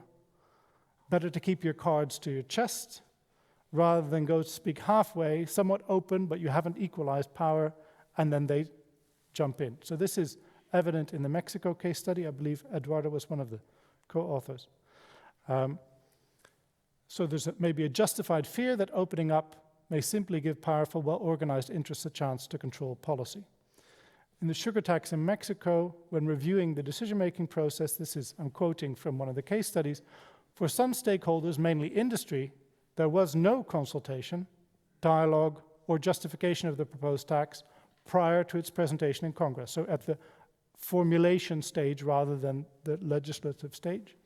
It was intended this way, as it was set up as part of a broad fiscal reform, and stakes were too high to open up specific discussions beforehand.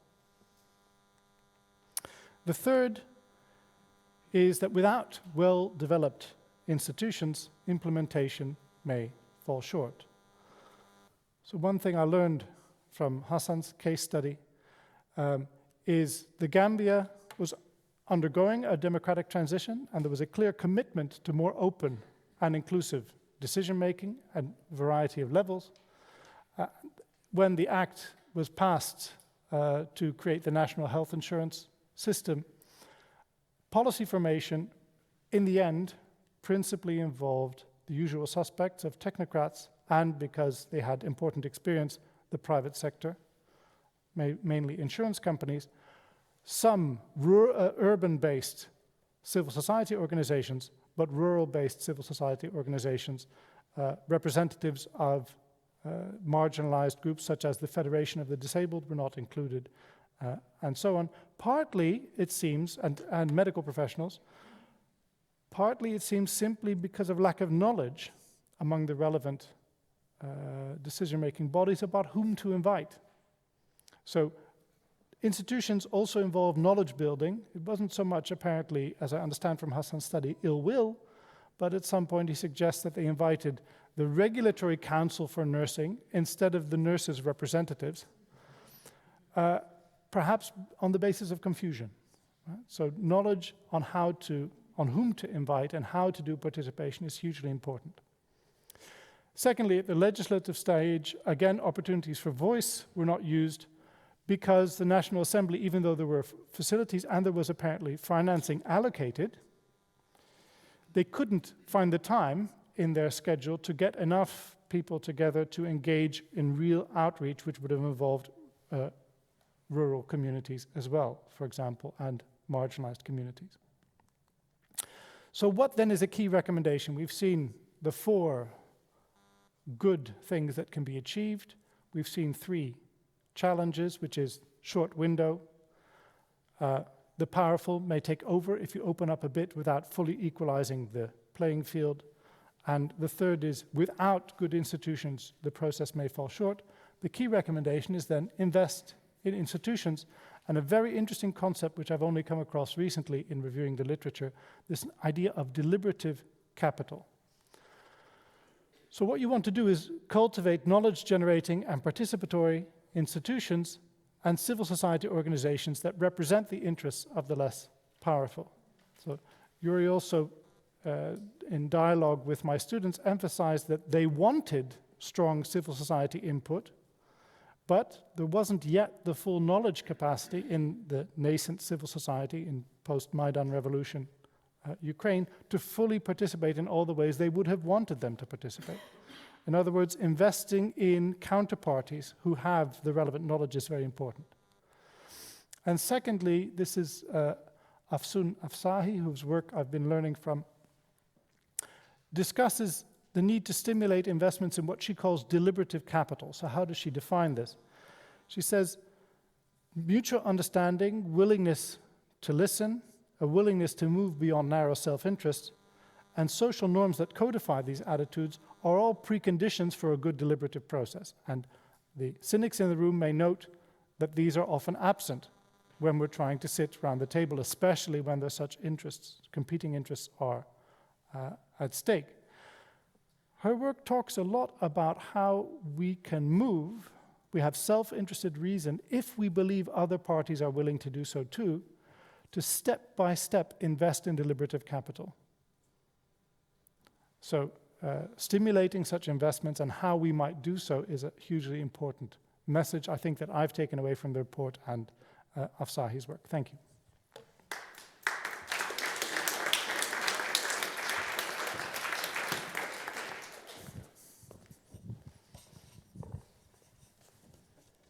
Thank you very much, Alex, showing both the bright and the dark side of this report. The plan now is to have a last discussion with 1 chair and 6 discussions. And the chair will be Jon Arne Røttingen, who's all area expert, I would say. But of course it includes global financing. So I'm not exactly sure where he will take this discussion. That's why don't say anything about it. And we have a fantastic panel with Jade Tamamachere, Mercy Mangangi, Misan Kiros, Olga Stefanisha, and Eduardo Gonzalo Pir, and Jan Frick. So if you would like to come up to the stage, and then I will hand the word over to Jon Arne.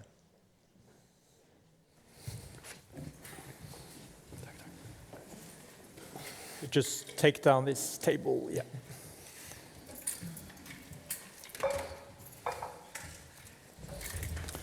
Thanks, Trygve, and thanks for a very interesting day so far.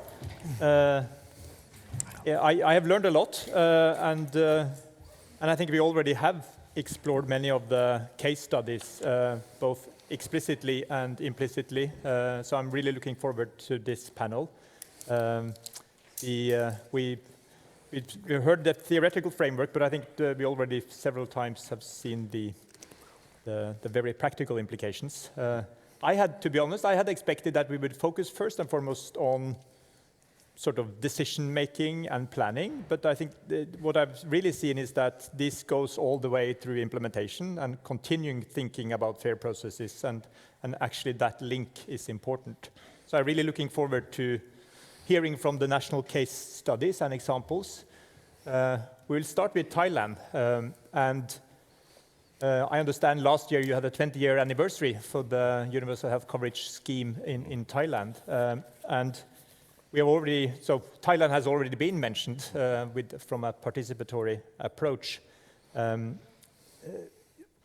can you describe the way you have worked in Thailand regarding building trust and broader participation from the public, and how much that has been sort of a part of the success? Mm-hmm. Thank you. Because this session is about how to bring the theory into practice. In Thailand, we have the one theory we call triangle that move the mountain. It means that when you want to move something very hard, you have to think about three factors. The first one is evidence. You have to create evidence and knowledge. If you don't have evidence, you cannot propose anything like a policy. The second one is how you can bring stakeholders to participate, to move something. And the third one is how to convince politicians to move everything or anything that like a policy. This theory proved in 2001 that we passed the law of Universal Health Coverage Act at that time. So we try to bring this mechanism to everything, that we try to involve all stakeholders in anything that we try to move. For participation, when we talk about trust, when you Google it, if you Google trust formula is equal to credibility, intimacy, reliability, divided by self-orientation. That means that the less you have self-orientation, the more trust you can build. So every time we have the problem, when I sit and discuss with many stakeholders, we have to declare that this is not our self-orientation or self-interest. This is the public interest. For example, when the drug company would like to less that this drug should be less more money, or because it's very expensive. But we have to discuss that. We did not discuss like this. Because if we want the more accessible for people, we have to think about to reduce some cost of medicine to be more accessible or something like that. This is the two theory that we try to move. Even in the hospital, they try to complain that we pay less, we pay not enough, they always lost. But we have to create the evidence or see the data that, well, why you said that you lost. Because we pay you different way. For example, we pay you by capitation. Normally, it is under service. You can left some money. And we pay you by DRG. It's quite balanced.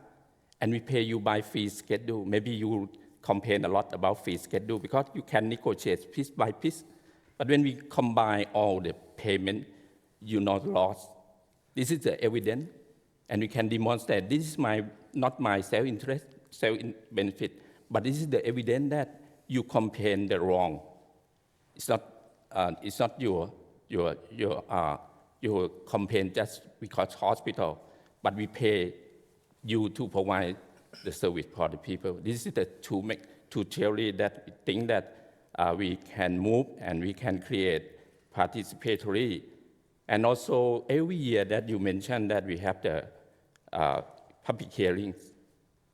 This last year we just launched the new mechanism.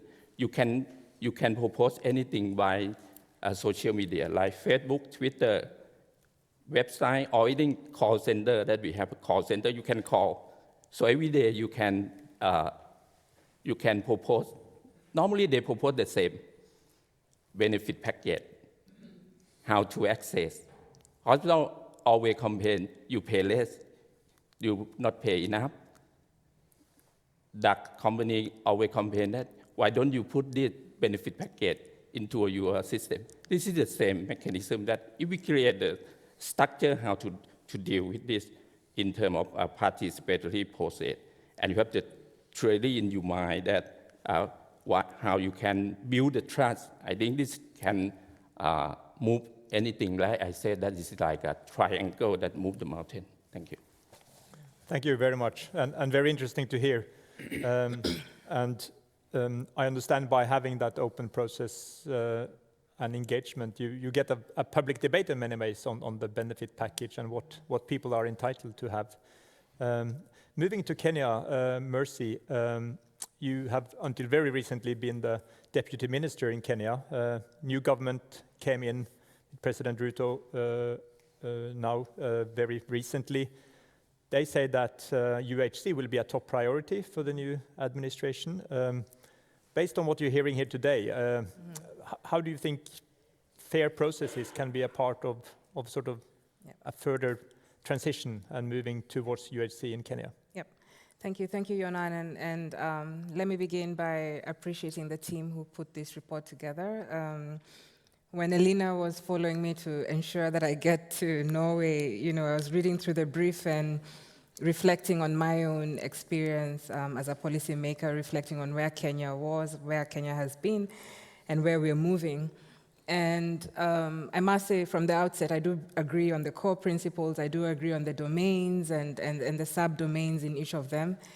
And the interesting bit, perhaps, that was resounding for me in the reports and perhaps might not have been as explicit was on the role that culture plays in a country. What are our traditions? What are our cultures? What are our sort of frames and lenses when it comes to building trust, as he said? And, I came to learn, in Kenya, in as much as this might not be written anywhere, it's not in any legislative framework, it's not in any book, there are inherent country processes in terms of how we build trust and how we make fair choices and fair decisions.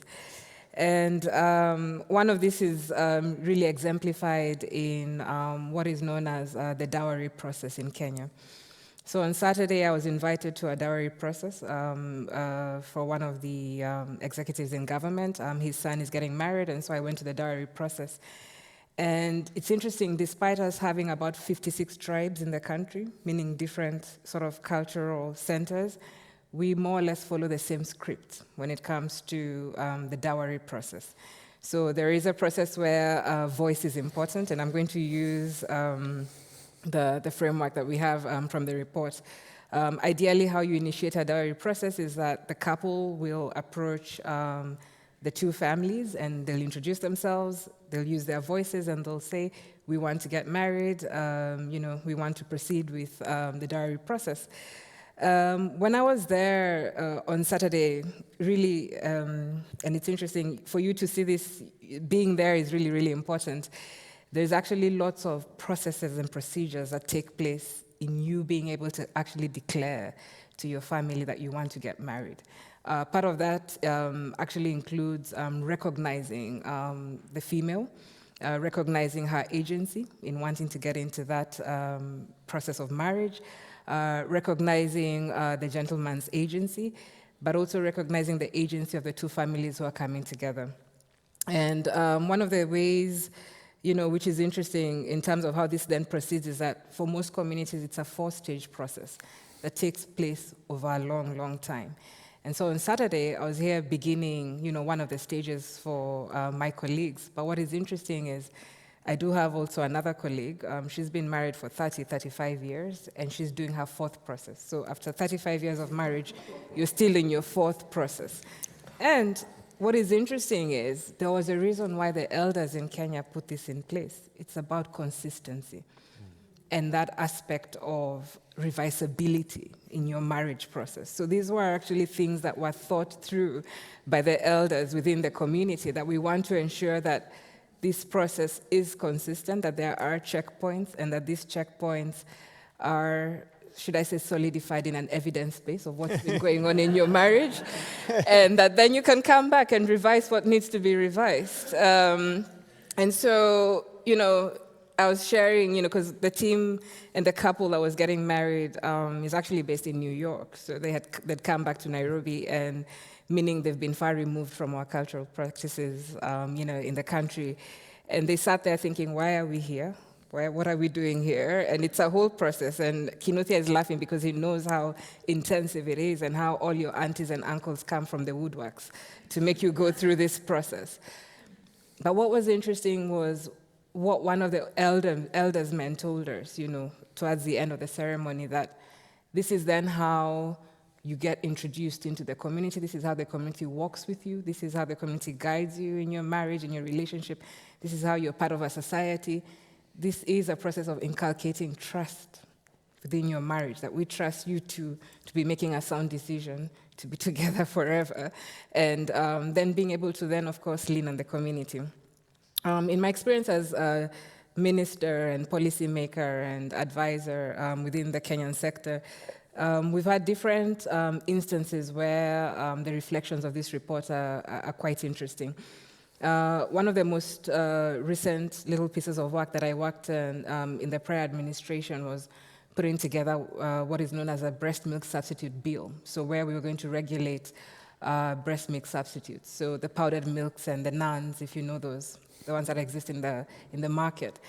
And this is a very sensitive issue in Kenya because of the milk industry, plus the imports that come into the country in terms of breast milk substitutes, and then the heavy industry power imbalances that exist. And then, of course, a lot of the evidence that's out there on why breast milk is best, right? And so we went through this process of negotiating, should I say, more aggressive regulations of breast milk substitutes within the country. And I can tell you, initially working in the ministry, of course, my main support being the nutritional division and the advice and sort of evidence that they were sharing with me as a deputy minister, was only 1/4 of the process of what it meant to actually pass that regulation, but more importantly, to pass it in a manner where a fair process was carried through. In Kenya, we do have legislative processes that actually govern what it means for you to be able to put a bill through. And what's interesting is when we were passing the BMS legislation, we'd gone through everything. Normatively, WHO says breast milk is best, and we have the data, we have the evidence. And it got back to us. It was sent back to the ministry 3-4 times. And one component was really what is the justification in terms of, industries unintended consequences of this bill. And we had to go back to the drawing board, and I pushed this back to my team, the nutrition team, and they had no answer, because they're looking at it from a lens of, we're nutritionists, this is what is best for us. And what was interesting is part of the industry players who I'm familiar with, I brought them all in one room. One, these guys don't sit in a room together. They're usually very opposed diametrically and always have been. But in that bringing them together in one room and sort of putting down the principles of what we needed to do, we were able to then move that bill into legislation, and now it's an active bill. The new government that is in place has put UHC as center stage in terms of their agenda. And one of the things that I'm most pleased about has been, perhaps, should I say, the information sharing lens that they've come in with. They're very clear on what our fiscal space is. They've not buttered around. They've been very clear that this is what we have in the basket, and this is what we want to achieve. And if we achieve this, this is how this will be beneficial to your household, to you, to your grandfather, to your family. To achieve this, we've shared with you what we need, and this is our deficit. How do we raise this? And to raise this, there can only be certain ways of doing this. One, we tax you more. Two, we do some consolidation of budget spending. Three, we borrow more externally. And this has actually raised a lot of debate within the country. And for the first time, if you particularly look at the Kenyan Twitter space, you'll see a lot of deliberation on, okay, fine, so we don't have the money, but we want to invest in this area. Perhaps if they perhaps if tax is, should I say, set out in this manner, then we can afford this amount of the package and improve upon this in years to come. So really, absolutely, this report is absolutely worthwhile. As next steps, right now, working with AMREF, working in the CSO space, I'm curious as to what we could do to actually, as Nita said, move from principle to implementation. So it would be great. Thank you, guys. Thank you, Mercy, and thanks for sharing the first example. I was thinking of fair process and whether I would go through that. I would fail probably on the evidence side.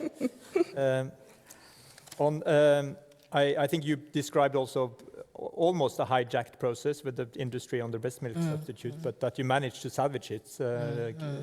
Just speaking of the framework we just heard. And the last example now, in a way, renegotiating tax levels based on very clear expectations on potential benefits and how that can be potentially feasible. We move then to Ethiopia, and Misan, you used to be the Director General of the Health Insurance Agency. You introduced the Essential Health Service Package 4 years ago, and Ethiopia is a big country. Now it's about implementation, and how can you use the criteria and the perspectives in this report when it comes to monitoring implementation? Thank you so much. I would like to also compliment or share the overall reflection to the report. I also really find it very useful as a person who had been working to some degree on the policy space and also to a certain degree on the academic. So I think, in short, this report could help us to address part of the capacity component that we have been sort of addressing in terms of framing, the overall procedures, because one of the challenges that you face at the ground level in our all policy document is common to find, we really give values for community participation, community engagement, empowerment. Is a sort of consistent thing that you find here and there, but in terms of doing it in a very standardized way within that specific context, you lack the instruments of doing it. So most leaders, they anyway try to do it the way they have understood it, and as you have said, based on the various constraints they have on the background. So I think this could be one of the contribution in terms of addressing the capacity space.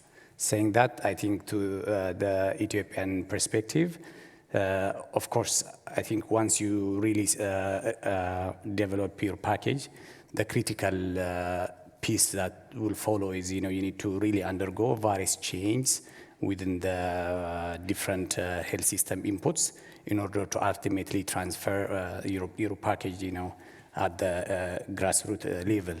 So equally important, I think the change that you are going to make in the overall, the service delivery approach, in your human resource, in the infrastructure, in the entire financing, they really demand as, good deliberation as, even defining the package.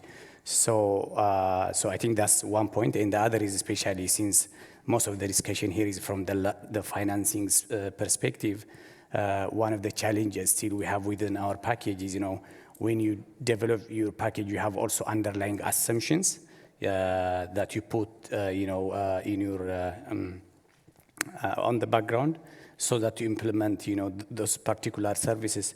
You are assuming certain conditions are going to happen in the future, but practically most of your assumptions, might not really, happen in reality.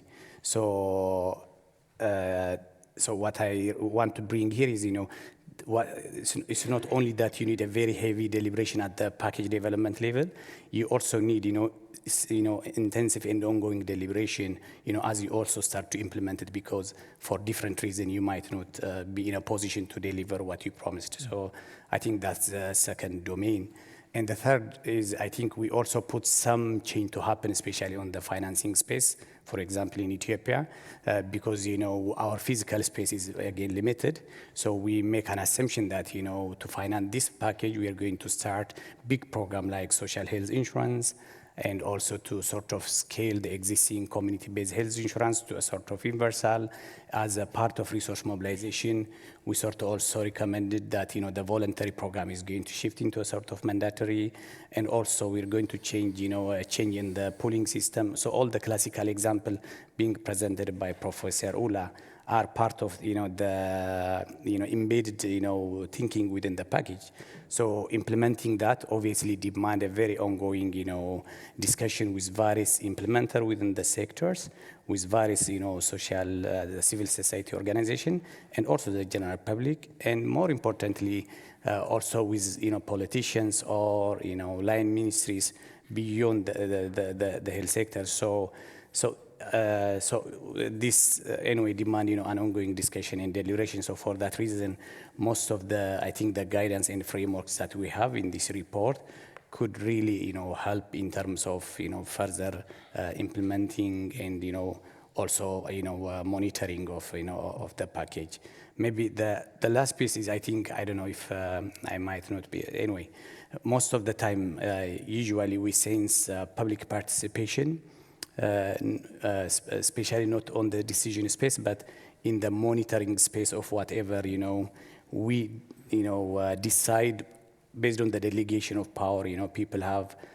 So once you design your service, so you deliver your service to the community, but we sort of created like a periodic interface or engagement with the community to make sure that the community are satisfied with the service that we are provided, and like to identify where area we have to improve or not. So usually we more of do the engagement not at the decision level, but more on the monitoring space.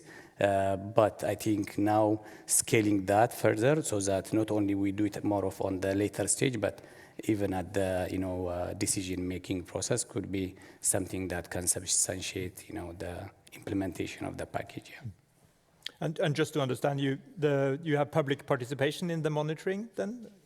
Citizen participation? Yeah, so of course, I think even if we have one overarching essential service list, the actual implementation happens through a different instruments, especially if we are looking from the financing side. Part of the service actually happens through the Ministry of Health, and part of the service happens through the Health Insurance Agency.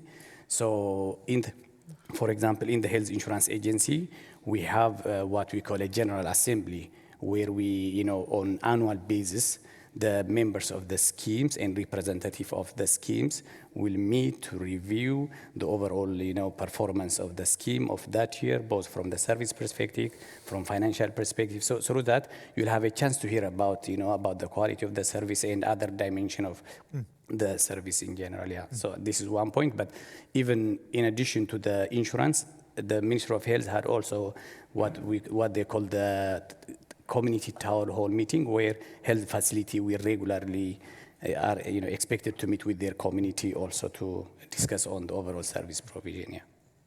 So in a way, some similarities to Thailand as well when it comes to having assemblies and town halls and mechanisms for oversight from the public. And interesting also your point, of course, all planning and budgeting is based on assumptions, and of course you through participation and the implementation process you can test those assumptions and revise them. We're moving then to Ukraine, and Olga, you are a member of the National Parliament, and I understand around 2016-17, and we heard about it as one of the case studies as well. You really started health financing reform in Ukraine, and that you have been able, despite the terrible war, to continue modernization and improving the health system. How do you feel that these sort of advices or recommendations from the report can be relevant to your country and the processes you have now? And also, if you reflect back on what happened in the reform process 2016, any learnings? Thank you very much for having me here, and it took a long time to come here from Ukraine, not because Ukraine is far, but because there are no flights from Ukraine, so you have to take trains or cars, go to Poland, and then travel here, so it takes around 2 days right now. hopefully we will be able to do it by planes as it was before the war. But I'm happy to be here and listen to all the reports. It's very interesting indeed, and especially to listen to the case studies from other countries. I would probably add to my biography, which is important, is that I started as a civil society activist 10 or even more years ago, working with patients' organizations, and then I went to work to the Ministry of Health of Ukraine as a Deputy Minister of Health, and our team, not me, but our team really initiated structural reform of healthcare financing, and after that I appeared in the Ukrainian parliament. So basically I have these different angles towards healthcare system working. And I would probably start even earlier, because after the Revolution of Dignity in Ukraine in 2014, it was actually a civil society organization, my organization, which came to the government, came to international organizations with demand to initiate healthcare reform. We went to the World Bank, to WHO, and other respective organizations, but no one knew what to do. There was no answer to us. And that's why we initiated a strategic advisory group in Ukraine, which included World Bank specialists, WHO specialists, and many international experts, together with civil society organizations and, of course, the government of Ukraine, to start bringing the concept of healthcare reform. That's how it has started in Ukraine, and it took years to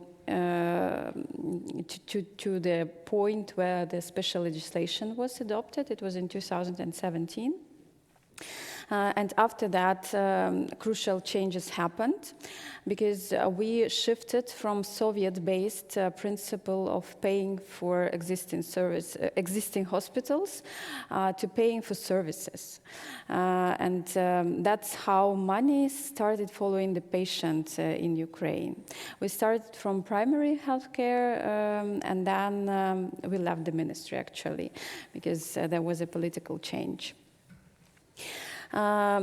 New government, new politicians, of course, tried to somehow hold the reform, because it was not popular among population and among doctors and medical community. But Ukraine is such a unique country, I think, that if we talk about institutional memory, first institution which comes to my mind is civil society, because civil society initiated healthcare reform, and civil society continues pushing the government to continue it through all these years. They already come to each new minister, which change a lot in Ukraine, saying that you should continue this reform. And that's how it works, and it works well, I would say. And that's my answer to the question why it's not stopped yet, because there is civil society, there is international community who together support continuity of healthcare reform in Ukraine. And yes,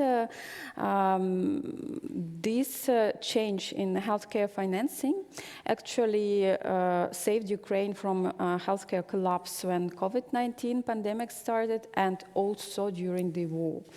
Moreover, the healthcare package is being broadened during the war. It's very adaptive to new context.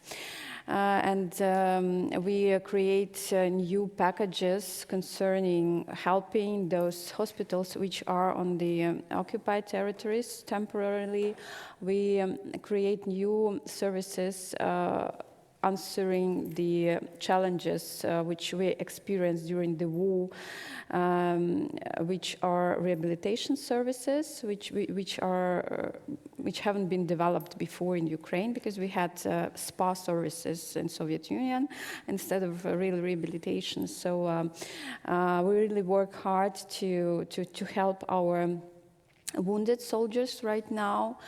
And I would say I feel myself like a bridge between civil society organizations, which I'm working very closely with, of course, representing the parliament and working with the government as well. In practice, it could work like this. I have recent examples when I met a guy who was wounded in Sama, and he told a story about very bad services in hospitals, which he didn't receive rehabilitation because it's only in the process of development. And we together came to the Minister of Health, and that helps a lot to change the policy. When a real person who experienced challenges in receiving services tells the story. And now we are in the process of making it better, and that's why I'm also here. Tomorrow I'll go to your very prominent hospital, because we need international experience to develop a rehabilitation system. And also I see that I don't have much time, and also to equip our hospitals. Just to finish, for your understanding, the budget, I think that universal health coverage greatly depends on the budget, and Ukraine is now in the financial crisis, so all our expenses which we receive from taxpayers go for military sphere, and only international funds help Ukraine to survive and to continue providing these services. So I'm happy to thank again to Norway and to other stakeholders and people who help Ukraine. Thank you very much for your support.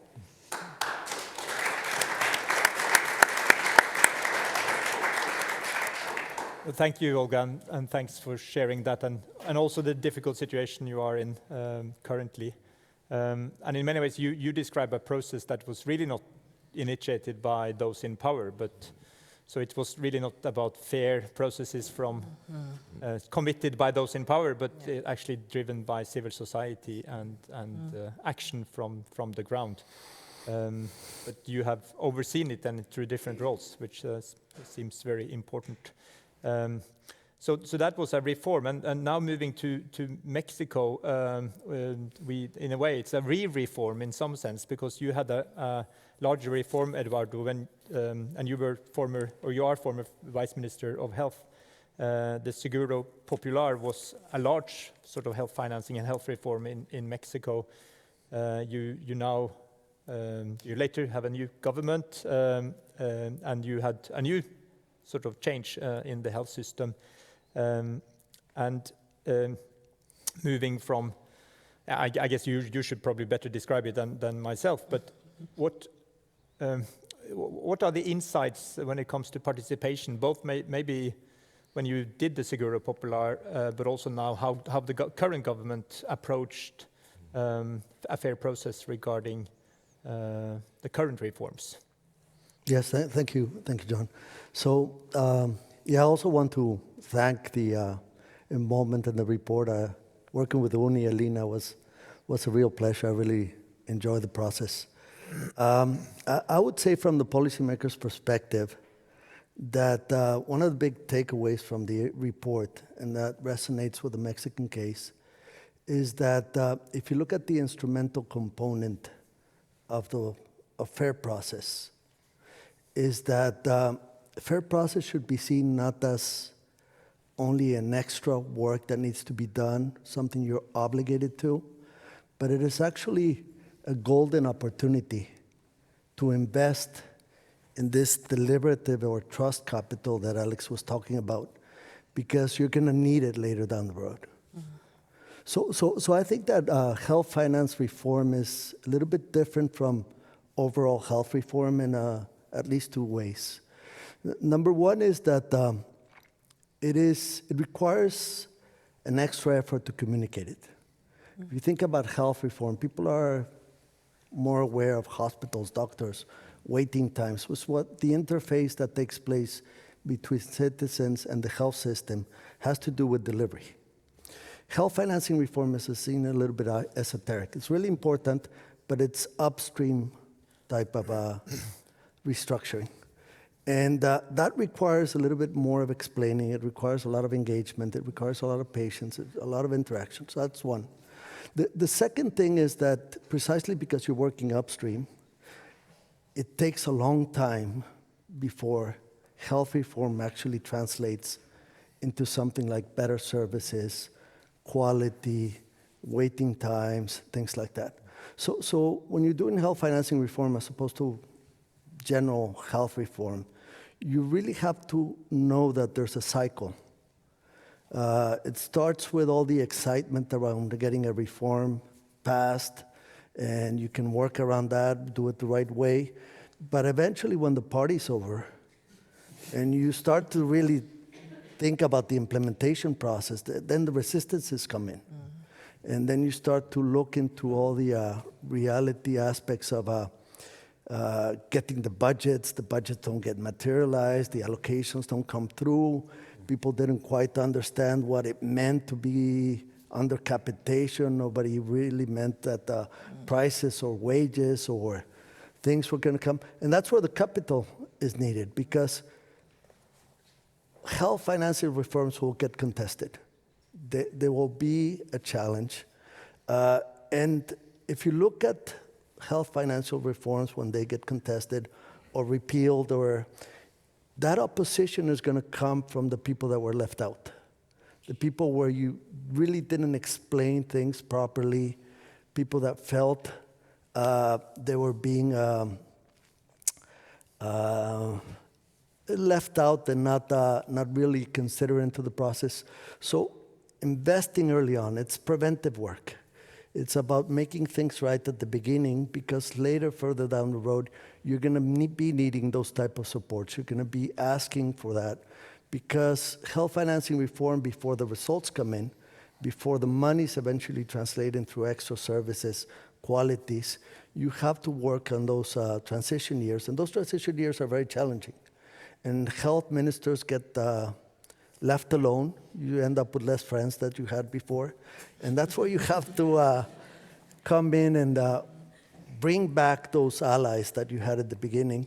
And then eventually you get the results. And of course, everybody gets back excited about delivery changes that are taking place. They won't claim that it was actually the result of the health financing reform, because that was many years ago. Yeah. And you don't get to connect it. So my point here is, I think the report should be seen as a way to change the mindsets of policymakers, so that they don't think of fair process as something they're obligated to do, or just something that is just being done because it's the right thing. I think it is the smart thing to do.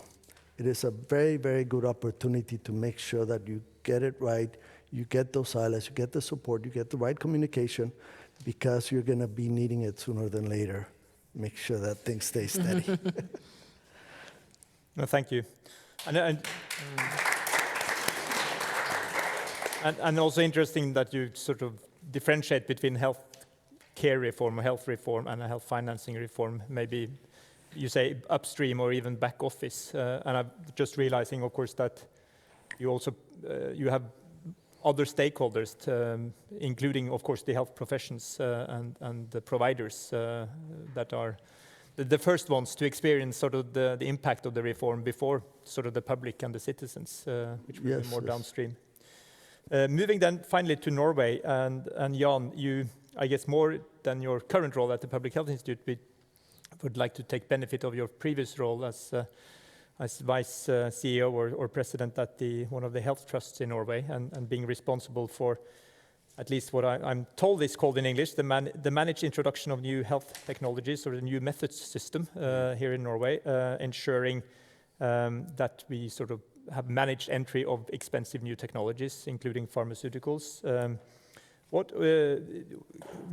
are your reflections based on the framework presented here today, and regarding both whether those are integrated in our current system and what potential sort of changes could be?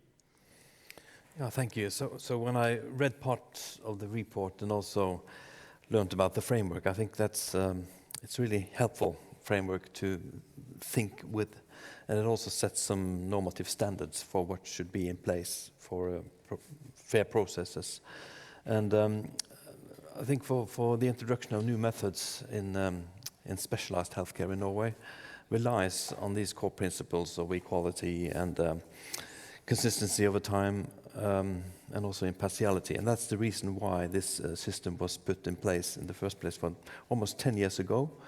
But there has been a public dialogue about priority setting for, well, back to the mid-1980s with several governmental reports. And as part of sort of an oversight function, the government decided to evaluate this system for new methods. 200 pages report criticizing the system, which is... And you were criticized, sorry. I was criticized too. But also several very good points for improvements. And these points captured information lack, for example, so that's one of the aspects here, and also the ability to voice concern and to be involved from industry and also from the patient and users side. So the system now, actually the Norwegian Public Health Institute is part of this system as a producer of health technology assessment reports. So we are part of the system in that sense, and we contribute to think how we can improve it. And the improvement will follow many of these core principles that's been outlined in this report, trying to improve information, trying to involve users more, and already an agreement with the Norwegian Medical Association has been negotiated to involve medical experts more in decision making. New reference groups for patients and industry has been set in place to give input. So things are happening.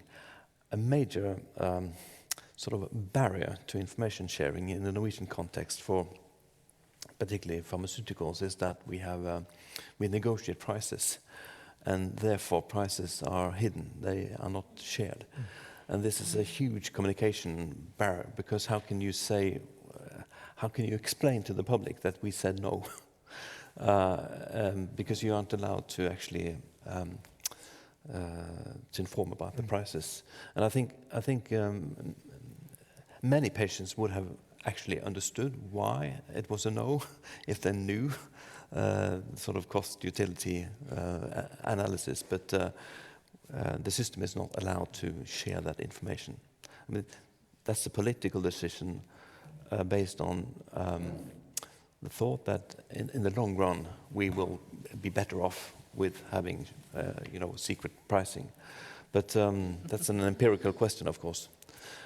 So and no one dares to test it. No one dares to test it, probably. But I think recognizing that barrier, in a way, to sharing information, you need to maximize or optimize other aspects of the system to try to give insight and to involve. So I think, to sum up, I think the framework is highly relevant also in the Norwegian setting, and struck me as if we had this 2-3 years ago, we would probably have an even more efficient process of following up this criticism that we had. So thank you. Very good. So thanks.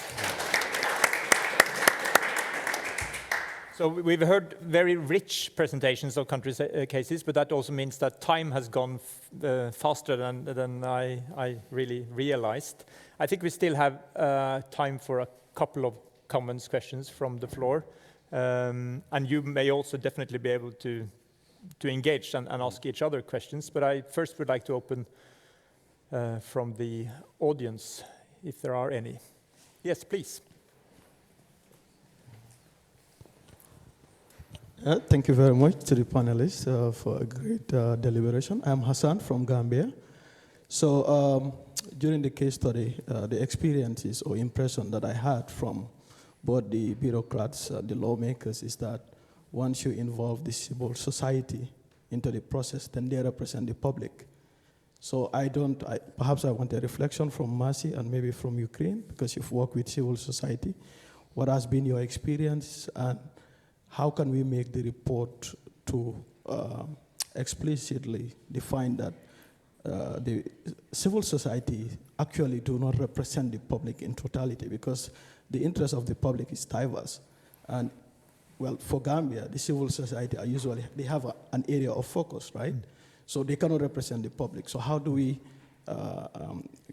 clarify or state in the report that we need to engage the public more because their interests are diverse? And of course, we also know that, well, based on the interviews in the Gambia, that some of the civil society also have interests, and they've been working with the bureaucrats. So that relationship could also affect how they represent the public. So perhaps some reflection on that. Thank you. Well, that's an excellent point. Okay, online. Yeah, very good. This is a little bit hard question. Following the open and inclusive discussion for decisions UHC, I wonder, are inclusive processes possible under notoriously undemocratic regimes? How can citizens' voice be heard under heavy self-censorship? How to fix the process when the system is wrong? And a final one, Austin, please. Good afternoon. Thank you for the discussion. I don't know about all of your countries. I certainly know that Ethiopia and Kenya, and possibly Norway, quite radically decentralized health systems. How do you think, I can imagine you could argue that the deliberative process helps or hinders in such, could you just say something about decentralization, separation of decisional power and the deliberative process? Thank you. Thank you. So we've questions about civil society not being necessarily broadly representative of, and of course having specific interests, either linked to government, as you said, or linked to industry with specific sort of interests and patient groups. The challenges in autocratic systems, and how can sort of this framework be used in different contexts, and then finally.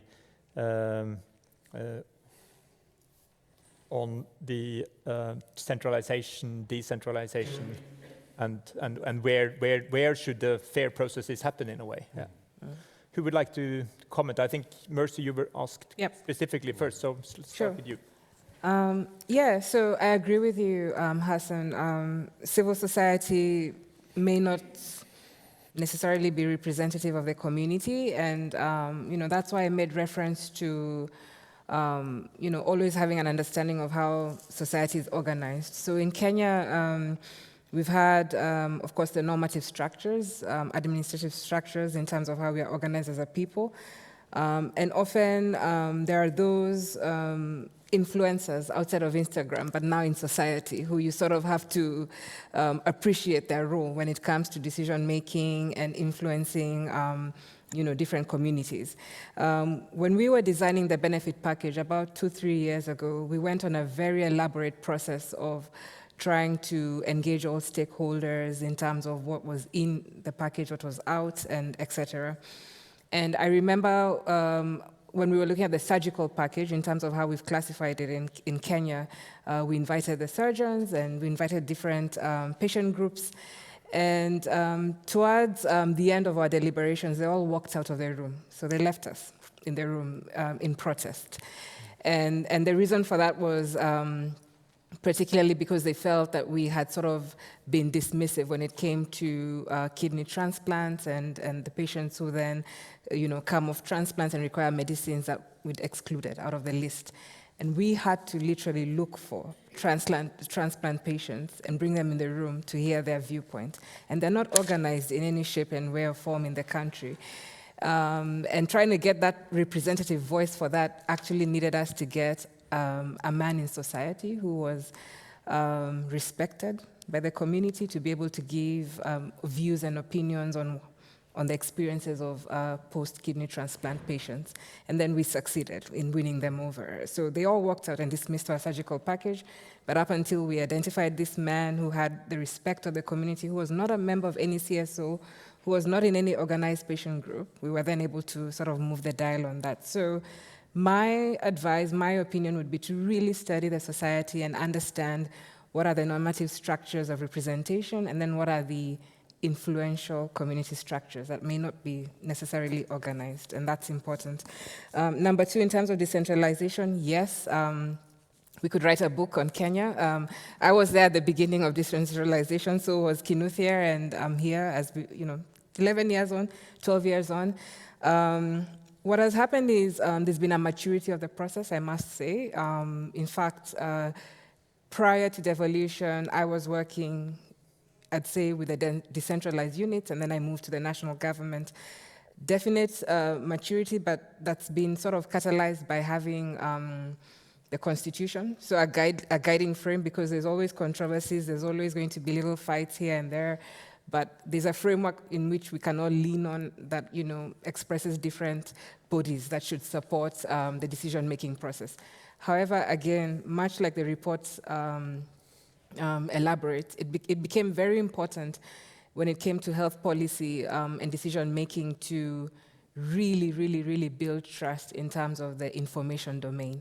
So there was a lot of information asymmetries between national and decentralized units, and if I look at the maturity that we have right now, part of it has been led by a lot of transparency, a lot of enabling environments for arguments on what the facts say, what the data says, and that has enhanced trust and enabled the country to move towards a more collaborative decision space. So I think for me, again, the report is very, very useful. What would be interesting is how you measure all those domains, how you measure progress over time. How do we know we are actually doing enough reason giving? Is it a whole paragraph? Is it 2 points that should be justified and enough for you? So those are the things that we need to think about in terms of the next steps. Yeah. Anyone else would like to comment? Can I tackle the one on the very interesting question about non-democratic processes? I think that's a tough one, but I think it's fair to say that deliberative process, inclusion and openness, it's a two-way benefit and cost exchange. It is not only about the one side engaging and doing the costing and the other one benefit, because if you think about the benefits of improving the technical soundness of reforms or lowering resistance of implementation, that is part of the benefits of actually engaging into the deliberate process. And there's a lot to gain from the implementer or the policy-making side from making it open. So I think it makes sense to have elements of fair process, even when there's nothing properly regulated or obligated by the implementing agency to do it, because you have to understand that it makes sense in the sense of being practical, being instrumental about it. So I think it's an interesting question, and I think it goes beyond the political regime. Of course, it helps if it's a culture of openness, but it still makes sense even when it's not. Olga. I would like to continue the issue about civil society, both those difficulties in dealing with authoritarian regimes, and also about some organizations which could be connected to industry and others. So I don't have a recipes, of course. I can describe how it happened in Ukraine, because we had a very crap government before 2014. It was a pro-Russian authoritarian regime as well. But our civil society managed to do a lot, even in those circumstances. And the majority of our successful advocacy campaigns, for instance, for increasing funding for HIV treatment or creating a new HCV program in Ukraine, the first one, was because these were very active people who experienced difficult situation with their health because of absence of treatment, and they really wanted to change the situation. And we involved a lot of publicity in that. Even if your news don't show your demonstrations in front of the Cabinet of Ministers of Ukraine, international media will. And that's how we influenced our government to listen to the patients' needs. And the second question about the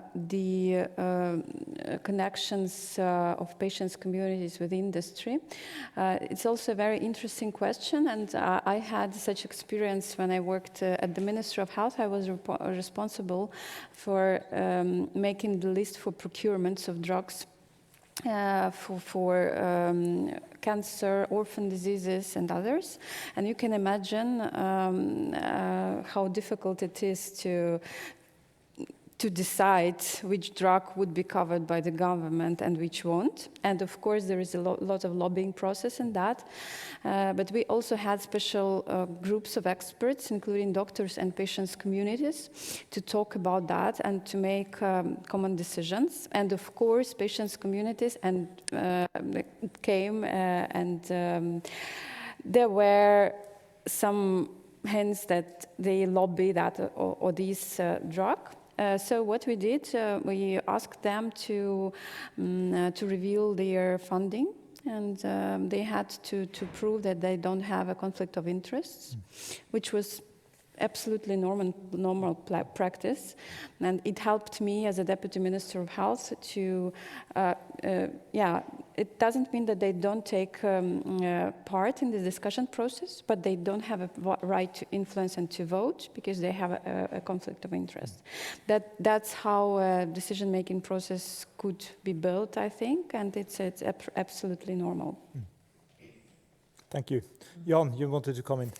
Yeah, this was the question about centralization and decentralization. So Norway has a decentralized healthcare system. It's a huge country. If you tip the top downwards, you'll end up in Italy. So it's a huge geography. But it has one payer. I mean, it's a state tax-based payment system, which means that expectations are also basically one, independent of where you live in the country. So the financing system for the hospital sector actually compensate a bit for that the costs are somewhat higher in the northern part of Norway, 30–40% more per capita for hospital services in the northern parts.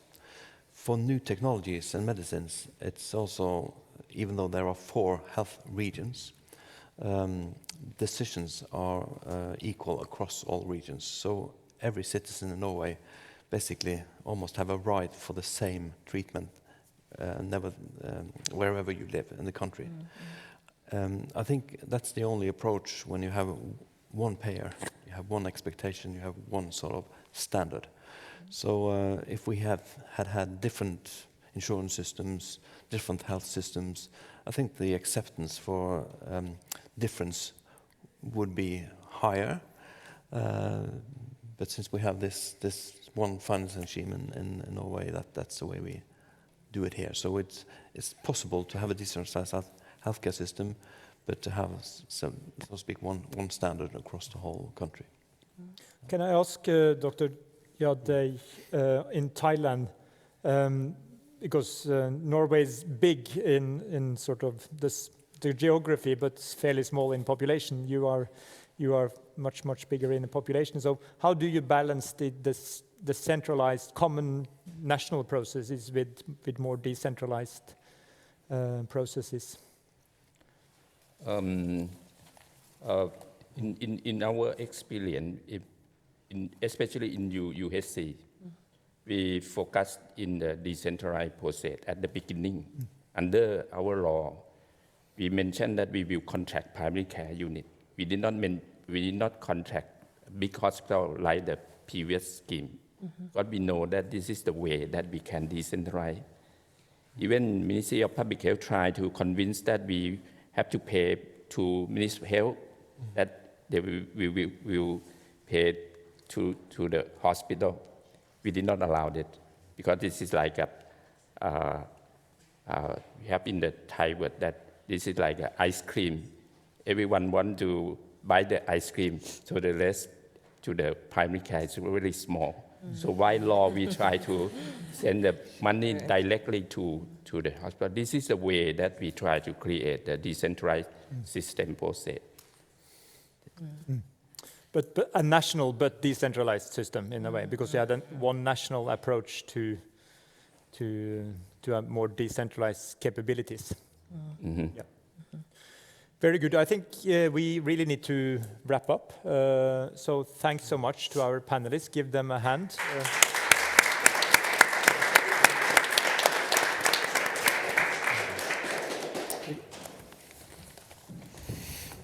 So thank you very much for a fantastic panel, and apologize for introducing you so quickly, including Jon Arne. Whose formal title is Ambassador of Global Health here in Norway, as many of you know. Now we are coming to the closing remarks, and will not try to sum up what we have covered, but just say at the quite overarching level that I think we actually have covered all the key questions that we talked about in the beginning. That is the setting and the landscape and how that has been changing just over the last few years. The why and the how, including why not and how not. The theory and also the practice. And we have looked back and also at least a bit going forward in terms of how can we use the framework that will be developed here, and also what kind of bottlenecks should we prioritize, not only in the report, but in our work, leaving this room and pushing this further. The surprising conclusion, perhaps, at least a personal one, is that I'm very happy the report is not finalized. I came into this meeting a bit resentful, but now I'm happy. The reason is because we had such good deliberation. Luckily, not any fatal blows, from what I can hear, although some quite difficult questions, but a lot of key points that I think will really improve the report and that we now have time to bring in. And that's really thanks to the presenters, thanks to all of you, especially those of you that have traveled so far. It's thanks to the participants, both online and here. It's thanks to the organizers that I know are many. It's thanks to Jeanette and letting us be here and be co-host of this event. And it's thanks to NORAD and Paul and those financing this work. So that's why I'm happy to leave you with the final word, Paul, with a big thank you for not only funding this, but also, I will say, be an intellectual partner in developing how this can go further. So thank you, everyone. Thank you, and over to you, Paul. Thanks, Trygve. So just a segue. It's not final words. I think it's the continuation of a dialogue. So I think what is common to all of us, we came into this room, this beautiful room, I think quite convinced that basically fair procedures, fair processes do matter. I mean, for population outcomes, for equity, for trust, for legitimacy, and also what we heard in different words, for sustainability, durability, consistency, being more resilient in terms of shocks, in terms of transitions. So I mean, quite rich. Very happy that this was not only, it is a discussion about health and the health sector, but it goes far beyond. I mean, it's about governance. It's about basically also how country states are structured in different ways. It's about human rights. And not least, context matters. I think the country cases are very, very clear. And also the team working on the theory basically are quite clear that we need to go from theory to practice. So I mean, that needs to happen, shall we say, within the appropriate context. And also that it's not only, shall we say, the formal structures which matter. And we heard a lot, I think, about the executive branch. Very here that Parliament was here, civil society, we talked a lot. But also the informal, shall we say, community structures, which might be informal in some people's viewpoints, but extremely formal and decisive, shall we say, within within a context, be it marketplaces or dowry systems and so on. So, I mean, really very good, not only reminder, but really a starting point. So why is NORAD? I mean, we are one part of the international development arm of the Norwegian government. We report to the Ministry of Foreign Affairs, in some aspects to the Ministry for Climate and the Environment. So why do we support this process? And one of the great things, I'm not going to ruin this discussion by saying too much about aid, but this discussion really reminds us that achieving universal coverage, including financing what it costs in a fair way, is something that all countries, all states, it is a challenge. And in many ways, it's an increasing challenge to all of us for various reasons that we know very well. I mean, disease burden, technologies, macroeconomic situations, very clear, but be it low income, middle income country, high income, it is a challenge, really. So we find it extremely good and very, very interesting that this discussion among various types of countries at different, shall we say, levels of socioeconomic, shall we say, developments, transformation, and so on, some of the same issues around processes come up. They will need to be applied in different ways, but there is a huge scope to learn from each other. And also, that's the first point. There is some collective, shall we say, potential here and a need to learn. The second thing is that aid is important. We think it's going to be more important, seeing that foreign direct investments perhaps decreasing in many places, that, I mean, things are tightening up. It is also, when it's used well, it is also flexible funding. Unfortunately, in particular in health, we see also that it contributes to fragmentation and also to skewing priorities. It could be on the programs, on what is financed, but perhaps more important, it's how it's being implemented, how it is being, shall we say, channeled or basically used in countries. And we do see that very much important, I mean, to understand and to see the value of local civil society and going back to the authoritarian and, shall we say, different types of governance matters. But we do see the centrality of national governments and local governments. And that it is really time, shall we say, to have the pendulum go back and really empower and also make national governments, shall we say, the stewardship. But this process opens up for deliberate process that exactly engages civil society, media, parliaments, and so on. So it needs to be quite broad. This lends itself very much to what is what might be needed. So what now? Finalizing the report, huge opportunity to get in some of the discussions which came here today. It's important, we think, that it's not an add-on, a new initiative, or a standalone initiative, but one is purposeful in terms of how this becomes part of, integrated, embedded, call it what you want, but in existing processes. And here, I think also the reminder from you, Eduardo, in terms of it needs to be communicated well. I think that's a challenge to a lot of people, or to a lot of us working in this space. So that's, I think, it's an additional challenge that we need to consider here. I think both, I mean, the participation and the engagement from the World Bank. We also know that WHO, shall we say, is included and also will be following up as part of the normative functions that you have. There are opportunities, really, to be there with countries and basically provide options and do this in a good way. But in the end, this needs to be owned in country. So I mean, I think that's my parting word on the way forward.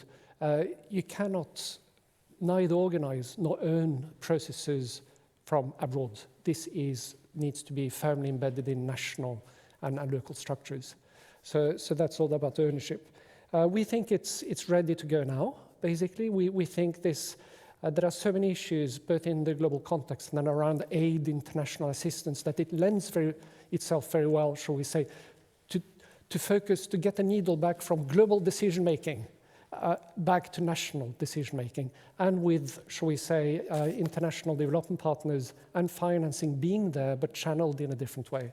We also see that this process illustrates the strength of institutional collaboration, and that it's it's also something that where one can learn, shall we say, both ways or always. So I'll just, Trygve, since you thanked NORAD, I've explained why we're here. We want to be continued part of the process. We see some opportunities and we'll be happy, shall we say, to discuss this further.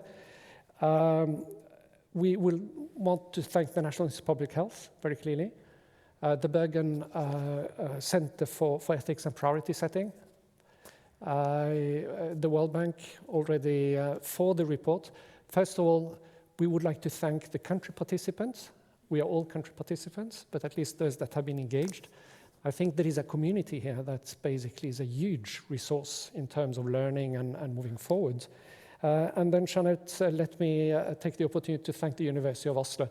Academia is important, and we need really to make it action-oriented and policy-relevant and so on, and this is great, I mean. So thank you so much. I think we came into here with the sun shining. I'm afraid the sun is not shining anymore. There will be more snow tonight and tomorrow morning. But for those traveling from abroad, thank you for coming and also safe travels back. Thank you.